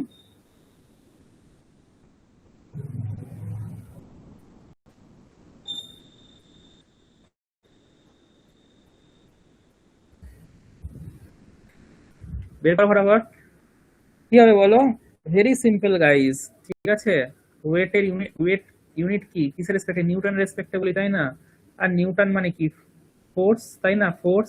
আর ফোর্সের ডাইমেনশন কি, এটা তো একদম মানে সবারই মুখস্থ থাকার কথা, mlt⁻², তাই না? এটাকে ভেঙেও করা যায়, mass into acceleration, right? Mass into acceleration, তোমার নাম force equals to mass into acceleration, তাই না? মাস সমান কি, মাস সমান হচ্ছে এম, অ্যাক্সেলারেশন সমান কি গাইজ, হচ্ছে কি, মিটার পার সেকেন্ড স্কোয়ার, তাই তো, মিটার পার সেকেন্ড স্কোয়ার, মিটারের জন্য হচ্ছে এল, আর সেকেন্ড পার সেকেন্ড স্কোয়ার আছে তলায়, তাহলে -2। দেখো কি করে তৈরি হয়ে গেল, ফোর্স নিউটন, ইউনিট হচ্ছে নিউটন। তাহলে সব ভেঙে দেখো, দেখিয়ে দিচ্ছি, ঠিক আছে। ওকে, এখানে কিছু মুখস্থ হওয়ার ব্যাপার নেই, কিন্তু এগুলো যদি না জানো as a engineer, it's a shame guys, ঠিক আছে। সেমিস্টারে মার্কস পাওয়া, পাস করা, ইউ পড়া, ওতে ইঞ্জিনিয়ার হওয়া যায় না, ওতে একটা পাওয়া যায় শুধু, বুঝলে? চলো, তাহলে এখানে লেখো mlt-2 বাই, আর ভলিউমের জন্য কি হবে, তোমরা এখানে আগে করলে এল কিউব, তাই তো, করে দাও এবার, উপর নিচে করে দাও। তাহলে এটা উপরে চলে গেলে কি হবে, এটা মাথায় 1 আছে, কিছু নেই মানে, আর এখানে এখানে -3টা উপরে চলে যাবে, তাহলে +1 -3 কি হবে, l-2 t⁻²। এইগুলোরই ডাইরেক্ট অবজেক্টিভ আসবে, এর ডাইমেনশন কত। তা তুমি যদি এভাবে যদি ভেঙে না করো থোড়ি মুখস্থ করবে, তোমাকে তো ফাটাফাট এভাবে মাথায় রাখতে হবে, নিউটন করে ভেবে নিতে হবে, তাই না? বুঝলে? চলো ফটাফট করো, ফটাফট করো গাইজ।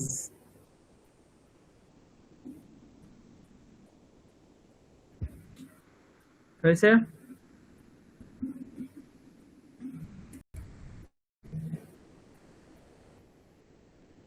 এবার দেখো, এক্ষুনি আমরা লিখলাম কি স্পেসিফিক ওয়েট সমান হচ্ছে ওয়েট পার ইউনিট ভলিউম, তাই তো? Right, wait per unit volume করলাম। এবার দেখো তো এখান থেকে আমি একটা ফর্মুলা বানাতে চাইছি, ঠিক আছে? খুব ইম্পর্টেন্ট ফর্মুলা। ওয়েট সমান কি? ওয়েট সমান, ওয়েটের জায়গায় কি বসাতে পারি? এমজি। ওয়েট সমান কি? এমজি। তো এটাতে কারো কোনো কনফিউশন আছে? রাইট, বাই ভলিউম তলে আসবে। এবার দেখো তো এই জিনিসটাকে আমি কি লিখতে পারি? মাস বাই ভলিউমকে, মাস বাই ভলিউমকে কি লিখতে পারি গাইস? রো, তাই তো? আর যেটা হচ্ছে জি। তাহলে খুব একটা ইম্পর্টেন্ট জিনিস তৈরি হলো, specific weight equals to rho into g. কি করে এলো দেখিয়ে দিলাম, ঠিক আছে?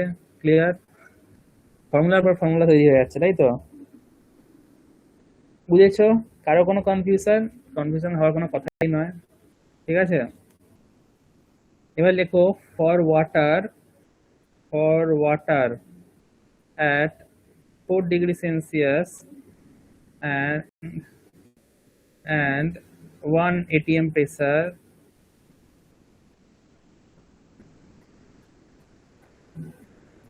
তাহলে এবার আমি এর ভ্যালুটা বের করার চেষ্টা করবো, ঠিক আছে? যেটা তোমাদের ফিউচারে লাগবে সব জায়গাতেই, ঠিক আছে? ওয়াটার, ঠিক আছে? স্পেসিফিক ওয়েট বের করছি ওয়াটারের, H2O, ওয়াটার ফর H2O, তাই তো? তাহলে স্পেসিফিক ওয়েট সমান কি হবে এক্ষুনি জানলে, ফর্মুলা হচ্ছে রো ইন্টু জি। তাহলে রোটাও নেবো, ওয়াটারের নিশ্চয়ই ভ্যালু, তাই না? আমি এর নিউমেরিক্যাল মান বের করার চেষ্টা করছি এখানে, ঠিক আছে? আর জিরো মান তোমরা জানো, তাই তো?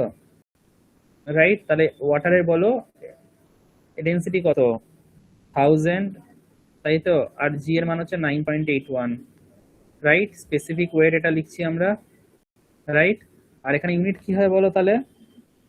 ইউনিট কি হবে বলো ফটাফট, ইউনিট কি হবে? হ্যাঁ, যা ছিল আগে, যা ছিল নিউটন পার মিটার কিউব, তাই তো?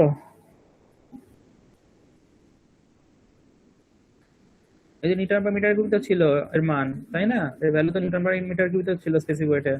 তাহলে এটা গুণ করলে কত হবে দেখো, জিরো গুলো চলে যাবে,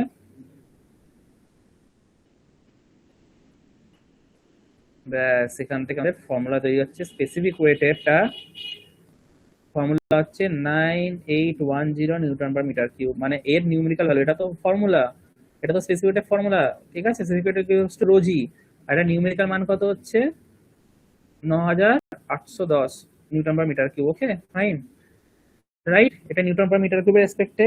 আরেকটা জিনিস জেনে রাখো, এটাও কখনো কখনো কাজে লাগতে পারে, খুব রেয়ার কেসে আর কি। 1 kgf, কেজিএফ সমান হচ্ছে 9.81 নিউটন, ঠিক আছে? এটা রিলেশন, এটা পরে কাজে লাগতে পারে, একসাথে লিখে দিলাম, ঠিক আছে? মেন হচ্ছে এইটা, হ্যাঁ, তোমাদের মাথায় রাখতে হবে, ঠিক আছে? এটা লাগবেই। Okay, this two are more important formula, ঠিক আছে? ফর্মুলা ভ্যালু কি করে আসছে না আসছে সব কিন্তু লিখে দিচ্ছি, ঠিক আছে? ক্লিয়ার? লিখে নিয়েছো? তাহলে এখন স্পেসিফিক ওয়েট যখনই বলবো কি বলবে? 9810। ওকে, ভ্যালু এই যাইতে, ওকে ফাইন। চলো, যেরকম ভাবে ডেনসিটি আমরা করলাম টেম্পারেচারের জন্য বাড়ছে কমছে, সেরকম স্পেসিফিক ওয়েটের ব্যাপারে করবো, করে ফেলো। তাহলে স্পেসিফিক ওয়েটের উপর কি এফেক্ট অফ টেম্পারেচার, এগুলো নিজেরাই পারার কথা, এবার শিখে গেছো কি করে করতে হয়।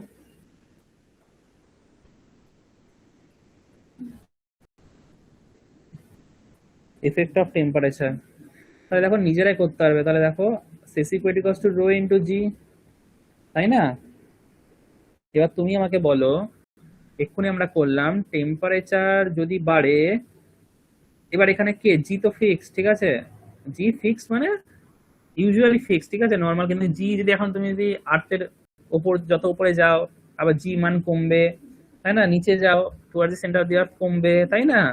পোলসে যা বাড়বে সেটা তো আছে লোকেশনের উপরে, বাট ওইগুলো আমরা কনসিডার যেটা করি না জেনারেলি, আমরা ডেন্সিটিটাকে নিয়ে বলি। ঠিক আছে, আমরা যে নর্মাল যে কাজগুলো করবো সেগুলো এই মানে ম্যাক্সিমাম কাজ তো জির মান কনস্ট্যান্টই, সারফেস অফ দি আর্থ যেখানে আমরা আছি সেখানেই করছি। ওকে, তো টেম্পারেচার বাড়লে আমরা একটু আগে পড়লাম ডেন্সিটি বাড়ে না কমে তোমরাই বলো। তাহলে আমি আবার একবার রিওয়াইন্ড করি, টেম্পারেচার বাড়লে কি হচ্ছিল, টেম্পারেচার বাড়লে ভলিউম কি হচ্ছিল গাইস, একটু আগে করলাম, বলো। টেম্পারেচার বাড়লে ভলিউম এক্সপ্যান্ড করছিল না কন্ট্রাক্ট করছিল? দেখো এখানেই করেছি আগের পাতাতেই, সেম রিলেশনটা এখান থেকে আনবো, তাই না? টেম্পারেচার বাড়লে এই দেখো ভলিউম বাড়ছিল, ভলিউম বাড়লে ডেন্সিটি কমছিল, তাহলে এই জিনিসটা কাজে লাগছে আবার এখানে, তাই না? টেম্পারেচার বাড়লে কি হবে, ডেন্সিটি কমবে, রাইট? তাহলে এইটা যদি ডিক্রিজ করে, এইটা যদি ডিক্রিজ করে, এইটা যদি ডিক্রিজ করে, এইটা যদি ডিক্রিজ করে, জিটা জেনারেল কেসে কনস্ট্যান্ট, তাহলে এটাও কি হবে, স্পেসিফিক রেট ডিক্রিজ করবে। ক্লিয়ার কি ক্লিয়ার না? ঠিক আছে, fine. Similarly effect of temperature বলো।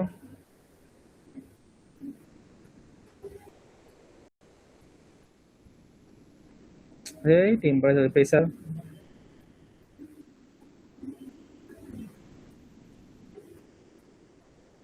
ইফেক্ট অফ প্রেসার সেম ভাবে বলো। সিম্পল, একটু আগে করলাম। তাহলে কি হচ্ছিল, টেম্পারেচার বাড়লে ডেন্সিটি, এই প্রেসার বাড়লে, সরি প্রেসার বাড়লে ডেন্সিটি কি হচ্ছিল, প্রেসার বাড়লে ডেন্সিটিও ইনক্রিজ করছিল, রাইট? তাহলে এটা যদি ইনক্রিজ করে, তাহলে এটা যদি গাইজ ইনক্রিজ করে, ডেন্সিটিটা যদি ইনক্রিজ করে, এটা কি হবে, ইনক্রিজ করবে। বুঝতে পারছো? এইভাবে কিন্তু সব করা নিজের মধ্যে একটা ইয়ে করে নিতে হবে গাইজ। ওকে, ফাইন, ক্লিয়ার? জি নিয়ে আর বলছি না, জি নিয়ে আসবে না তোমাদের, ঠিক আছে? বাট এটাও কিন্তু লোকেশনের উপর চেঞ্জ হতে পারে, ঠিক আছে? ওকে, ফাইন। পোলসে চলে গেলাম, জি এর মান চেঞ্জ হয়ে যাবে, তাই না? বাট তুমি যেন পোলসে গিয়ে কি ইয়ে করবে নাকি, এক্সপ্লেন করবে নাকি কোনো কিছু, তাই না? হয়েছে। এবার আসো স্পেসিফিক গ্র্যাভিটি। স্পেসিফিক গ্র্যাভিটি,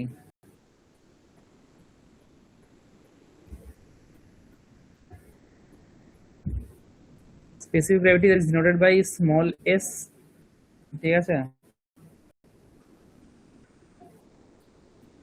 লেখো স্পেসিফিক গ্র্যাভিটি সমান কি, density of fluid, density of fluid, সেটা যে কোনো ফ্লুইড হতে পারে। অঙ্কতে ধরো অয়েলের ব্যাপারে বলেছে, তাহলে সেই ফ্লুইড হলো, যে কোনো কিছু হলো, হ্যাঁ। ডেন্সিটি অফ, জাস্ট রো লিখছি, density of fluid by density of standard fluid, মানে যার সাপেক্ষে আমরা একটা তো স্ট্যান্ডার্ড নিয়ে নিতে হয় না, এর সাপেক্ষে আমরা বলবো বাকিদের স্পেসিফিক, মানে বাকিদের ডেন্সিটি কতটা, তার থেকে বেশি কি কম। তো স্ট্যান্ডার্ড ব্যক্তিটা কে, স্ট্যান্ডার্ড ব্যক্তিটা হচ্ছে ওয়াটার, ঠিক আছে, ফাইন। তাহলে অ্যাকচুয়ালি ফর্মুলাটা কি, density of fluid by density of standard fluid, ঠিক আছে, স্ট্যান্ডার্ড ফ্লুইড। ওকে, এবারে স্ট্যান্ডার্ড ফ্লুইডটাকে, এবারে স্ট্যান্ডার্ড ফ্লুইডটা দেখে বই অনেক সময় লেখা যাচ্ছে direct density of water at 4 degree Celsius. এই স্ট্যান্ডার্ড ফ্লুইডটা হচ্ছে ওয়াটার, ঠিক আছে, ওয়াটার এট 4 ডিগ্রি সেলসিয়াস, ঠিক আছে। এটা হচ্ছে কন্ডিশন, এই কন্ডিশনে ওয়াটারের কিন্তু ডেন্সিটিও কিন্তু ওয়াটারের কিন্তু টেম্পারেচার প্রেসারের উপর কিন্তু চেঞ্জ হয়। ওকে, ফাইন, এটা মাথায় রেখো। ওকে, বারবার এগুলো কেন লিখছি, এত ডিগ্রি সেলসিয়াস এত ইয়েতে, কারণ এই এটা হচ্ছে স্ট্যান্ডার্ড ভ্যালু, এই স্ট্যান্ডার্ড ভ্যালুতে ওয়াটারের ডেন্সিটি এত, কত, 1000 কেজি পার মিটার কিউব, ঠিক আছে, 1000 kg per metre cube, right? ঠিক আছে, বুঝলে? তার মানে এইভাবে বলতে পারি density of fluid by density of water at 4 degree Celsius, এটা বলা যায়, বুঝলে? স্ট্যান্ডার্ড ফ্লুইডটাকে, স্ট্যান্ডার্ড ফ্লুইডটা হচ্ছে ওয়াটার, তাই তো, স্ট্যান্ডার্ড ফ্লুইডটা হচ্ছে water at 4 degree Celsius and 1 atomic pressure, বুঝলে?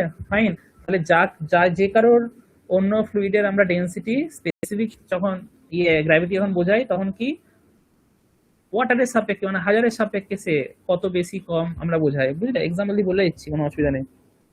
ওকে, এবার দেখো দুটো যখন সেম রেশিও আমরা নিই, দুটো যখন সেম প্যারামিটারের রেশিও নিই, তখন ইউনিট কিছু হয় কি, ইউনিট লেস হয়, ঠিক আছে, সিম্পল জিনিস, এটা ইউনিট লেস। দুটোই তো ডেন্সিটি, কেটে যাবে, এটা ইউনিট লেস কোয়ান্টিটি, অবজেক্টিভ আসতে পারে। তাহলে স্পেসিফিক ওয়েটস মান কি দাঁড়ালো, অ্যাকচুয়ালি ডেন্সিটি অফ যে কোনো ফ্লুইডের যেটা তুমি নেবে, by density of water at 4 degree Celsius, তাই না? রাইট, এটার মানে কি, এটার মানে কি ইকুয়ালস টু, ডাইরেক্ট লিখে দিচ্ছে, এটার মানে কি হয় 1000, হ্যাঁ কি না? এটা 1000 ভ্যালু এই যে লিখলাম, ঠিক আছে?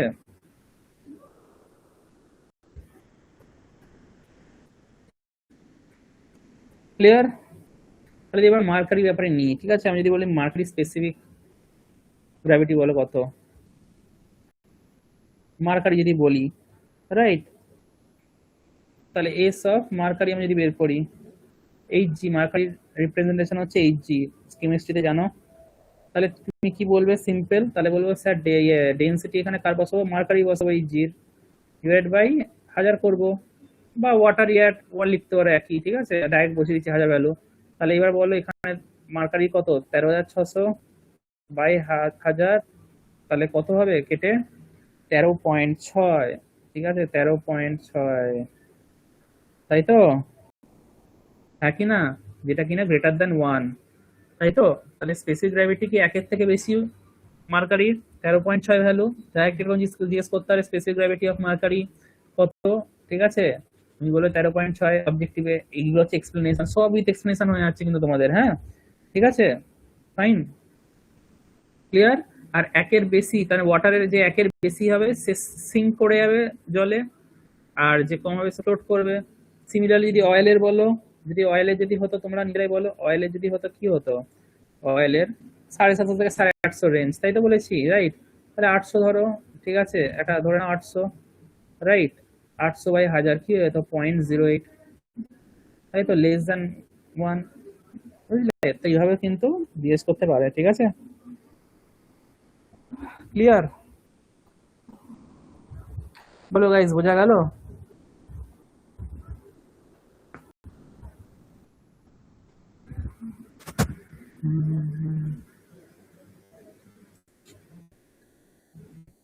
ক্লিয়ার?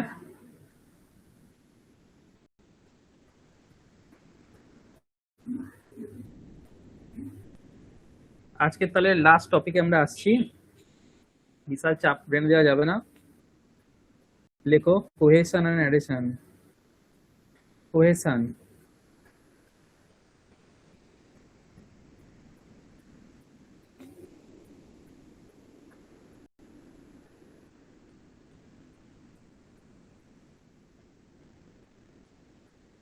কোহেশন আর অ্যাডিশন হচ্ছে, এগুলো হচ্ছে প্রপার্টি, ঠিক আছে, কি থেকে অ্যারাইজ করে, কোহেসিভ ফোর্স, অ্যাডিসিভ ফোর্স, এগুলো হচ্ছে ফোর্স, আর প্রপার্টিটার নাম হচ্ছে কোহেশন আর অ্যাডিশন, ঠিক আছে, তারা এক সেকেন্ডের জল খায়, হ্যাঁ।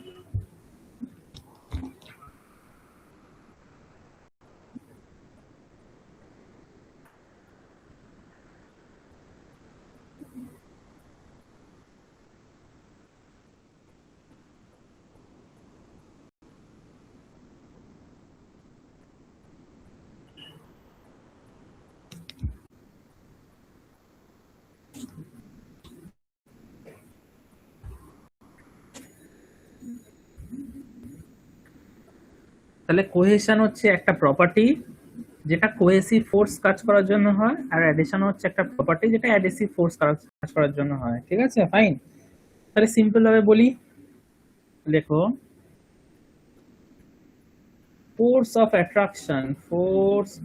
attraction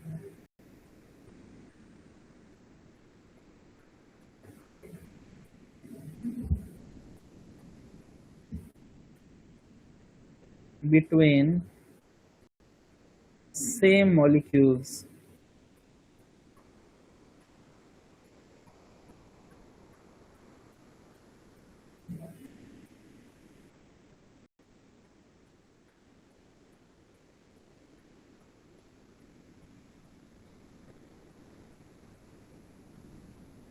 is called cohesion,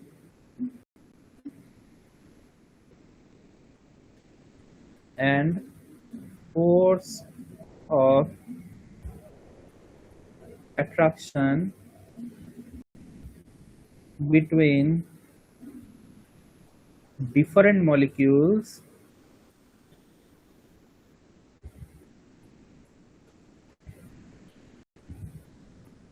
is called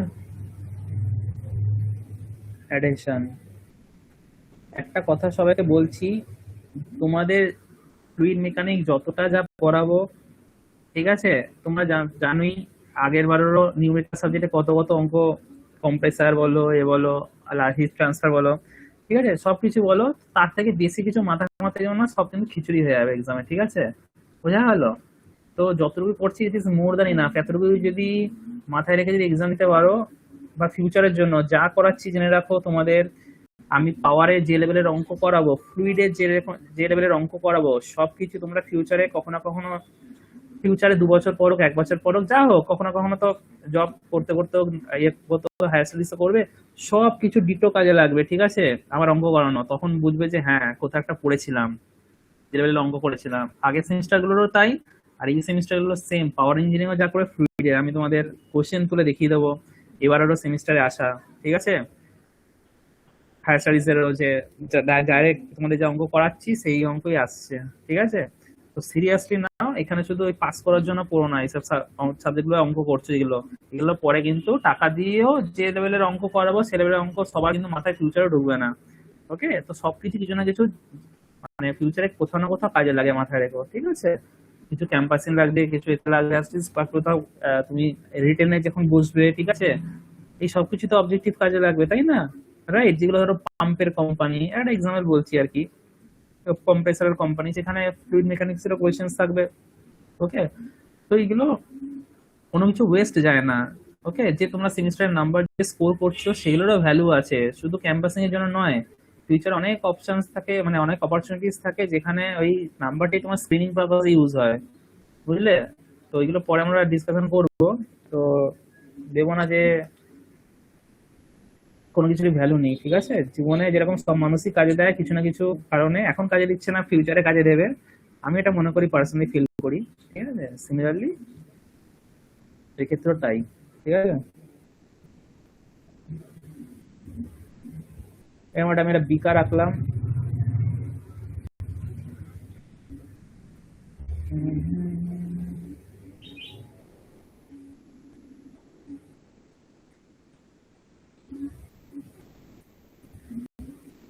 liquid নিচ্ছি, ঠিক আছে।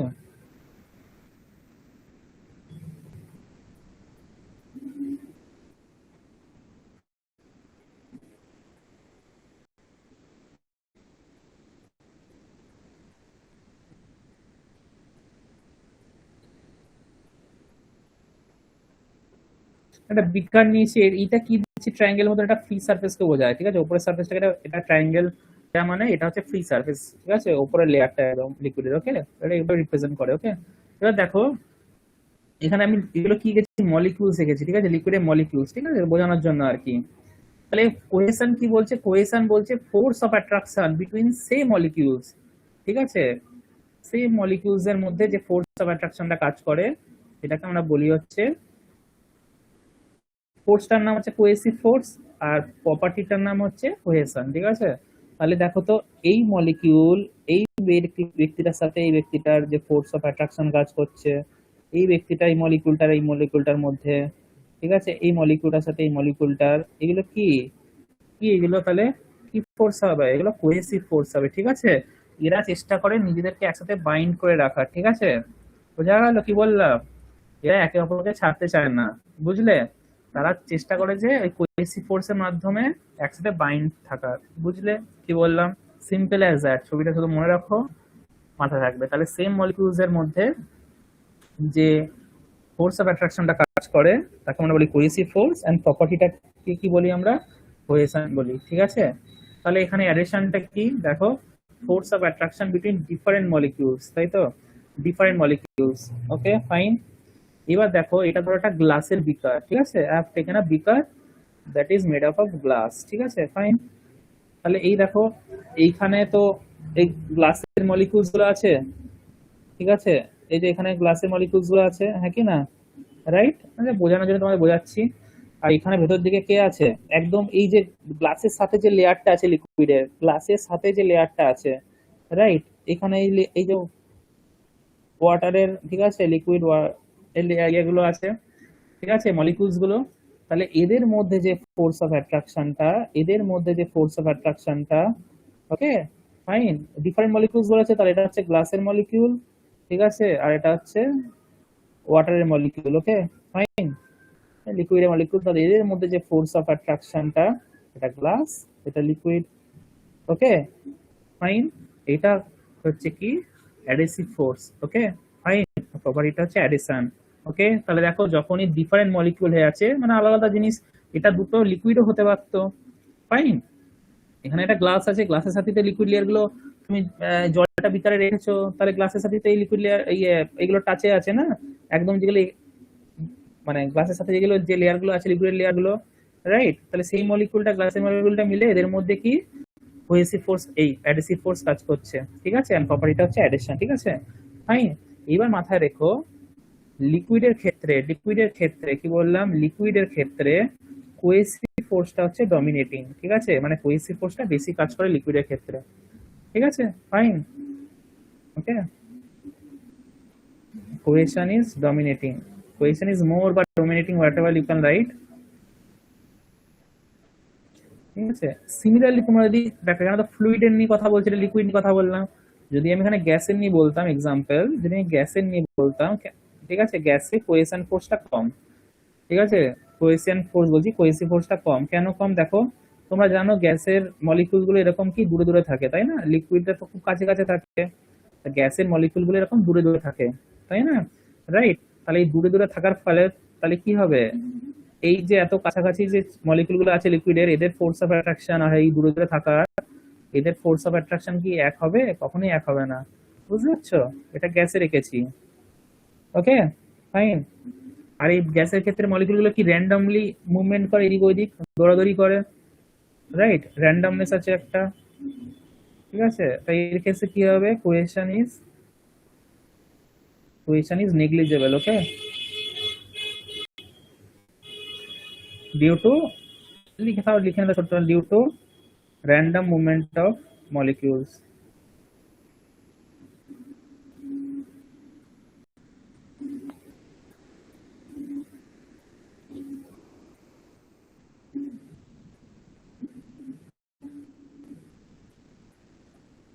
Clear? Due to random movement of molecules. Okay, fine. এবার দেখো তোমাদের ধরে নাও যখন বৃষ্টি হয়, ঠিক আছে, বৃষ্টি হয় দেখেছো, ওকে, বৃষ্টি হওয়ার পরে গাছের পাতা এরকম দেখেছো লিকুইড এরকম থেকে থাকে, হ্যাঁ কি না? দেখেছো তো এরকম থেকে থাকে পাতার উপর। এখন তো বৃষ্টির ওয়েদারই, তাই না? কালকে দেখবে বৃষ্টি হয়েছে, আজকে তো বৃষ্টি হচ্ছে। ওকে, তা গাছের পাতায় এই যে লিকুইড এরকম বাবলস গুলো এরকম থেকে থাকে, এগুলো কি, এগুলো এরকম কেন থেকে থাকে, একসাথে থাকে, এগুলো কোহেসিভ ফোর্সের কারণেই, বুঝলে? এগুলো কোহেসিভ ফোর্সের কারণেই, বুঝলে? বোঝা গেল? মানে মানে কোহেশনই প্রপার্টিটা। ওকে, তাহলে এগুলো নিজেদেরকে একসাথে থাকার চেষ্টা করে, ঠিক আছে, যারা থাকতে পারে, যারা পারে না, ঠিক আছে, সবাইকে থাকতে পারবে না, রাইট? ওকে, কিন্তু পাতার সাথে, কিন্তু এই যে পাতার সাথে, ঠিক আছে, লিফের সাথে লিকুইড গুলোর অ্যাডহেসিভ ফোর্সটা কম, সেই জন্য সবাই থাকতে পারে না, বুঝলে? কিন্তু এরা নিজেদের মধ্যে থাকার চেষ্টা করে, কোহেসিভ ফোর্সটা বেশি বলে। ওকে, সিমিলারলি তুমি যখন অনেক সময় ধরে নাও এই বাটি করে ধরো ডাল বা মানে খাওয়ার আমরা ঢালি না, ডাল বা কোনো ধরো না মাংস ঝোল ডালছো, অনেক সময় দেখবে যে এই যে তোমার বাটিটা, ঠিক আছে, বাটিটা দেখবে, ঠিক আছে, বাটিটাকে ঢালছো, অনেক সময় দেখবে গা দিয়ে পড়ে না, গা দিয়ে পড়ে তো অনেক সময়, ঠিকঠাক করে না ঢাললে এরকম গা দিয়ে পড়ে, দেখেছো তো?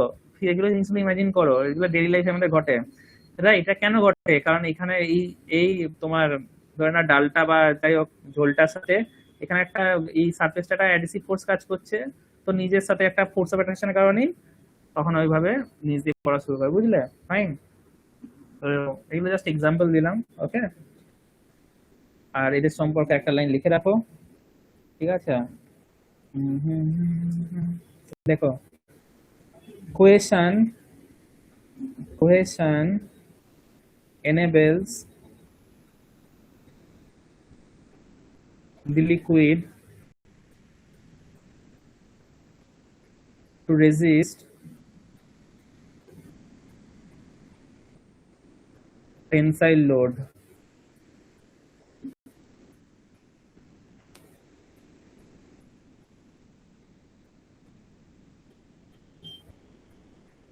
and adhesion enables it to stick stick to the surface. কি বললাম?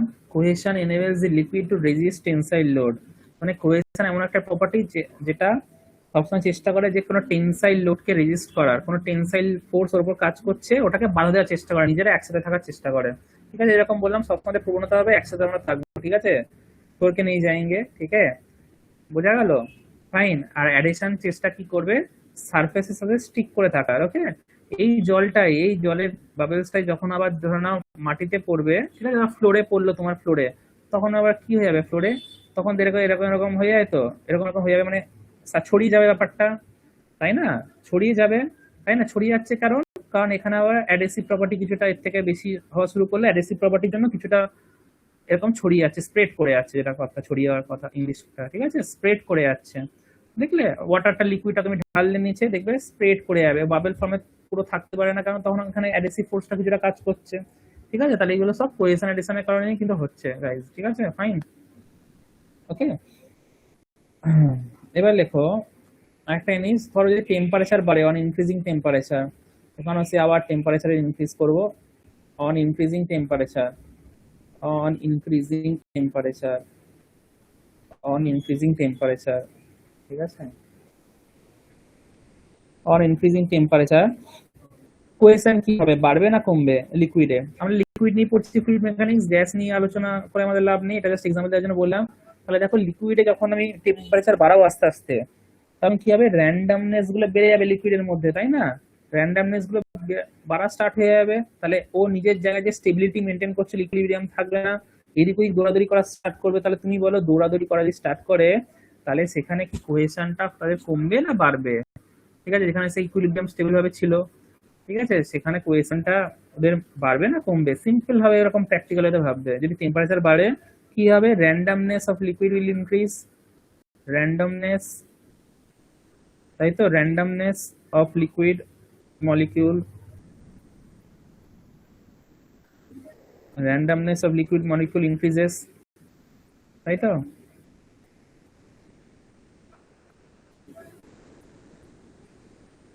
Right, randomness of liquid molecule increases, right. তাহলে randomness increase হলে গ্যাসের ক্ষেত্রে তো randomness এর কারণে কোহেশনটা কম ছিল, তাহলে এটা কি হবে? আস্তে আস্তে there will be decrease in cohesion takes place, তাই তো? তাহলে কোহেশন কি হবে গাইস?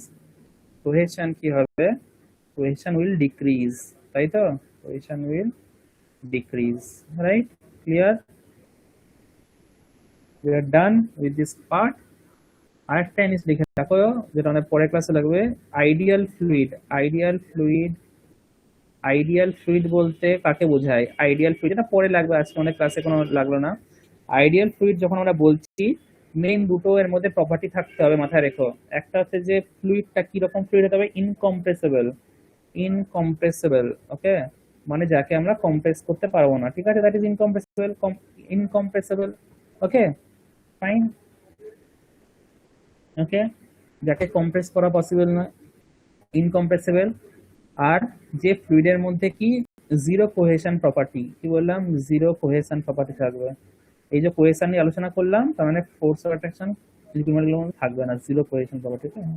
এই দুটো হচ্ছে main conditions of ideal fluid guys. Okay, fine, যেটা আমাদের পরে লাগবে কাজে, আজকে এটা দিয়ে শেষ করলাম আমরা। So that's it, it is the end of class 1 guys. ঠিক আছে, আশা করছি ক্লাস 1 এর রেসপেক্টে অনেক কিছুই ডেটা একসাথে গ্যাদার করলে। ঠিক আছে, তো it's a long journey this fluid mechanics subject. Okay, patience রাখো, ধীরে ধীরে সব হবে। ওকে, ফাইন, ঠিক আছে। তো ভালো করে নিজের নোটগুলো রিভাইজ করো, জিনিসগুলো ভুলে যাও না। একবার পড়ছো, দুদিন পরে আবার পড়ো, জিনিসগুলো দেখো, ভুলবেই না আর। ঠিক আছে, ফাইন। এন্ড এটা 4-5টা ক্লাস মনে হয় লাগবে না অঙ্ক শেষ করতে, মানে টোটাল ক্লাসেস। ওকে, মানে তোমাদের যখন কলেজ খুলবে মোটামুটি তোমরা এই চ্যাপ্টারের শেষের দিকেই চলে যাবে। ওকে, ফাইন, চলো, that's it.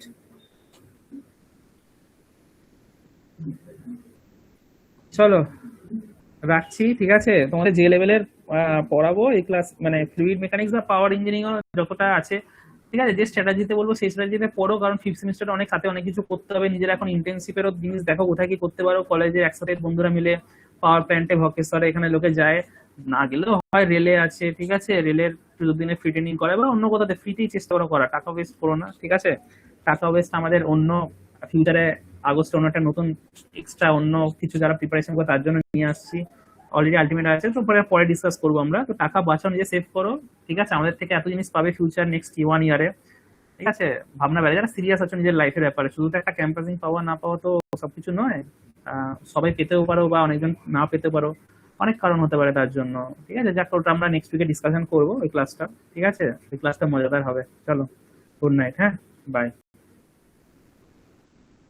Good night guys, হ্যাঁ, আর হ্যাঁ, নিজের জিনিসটা নিজের কাছে রেখো, ঠিক আছে, এটাই ইয়ে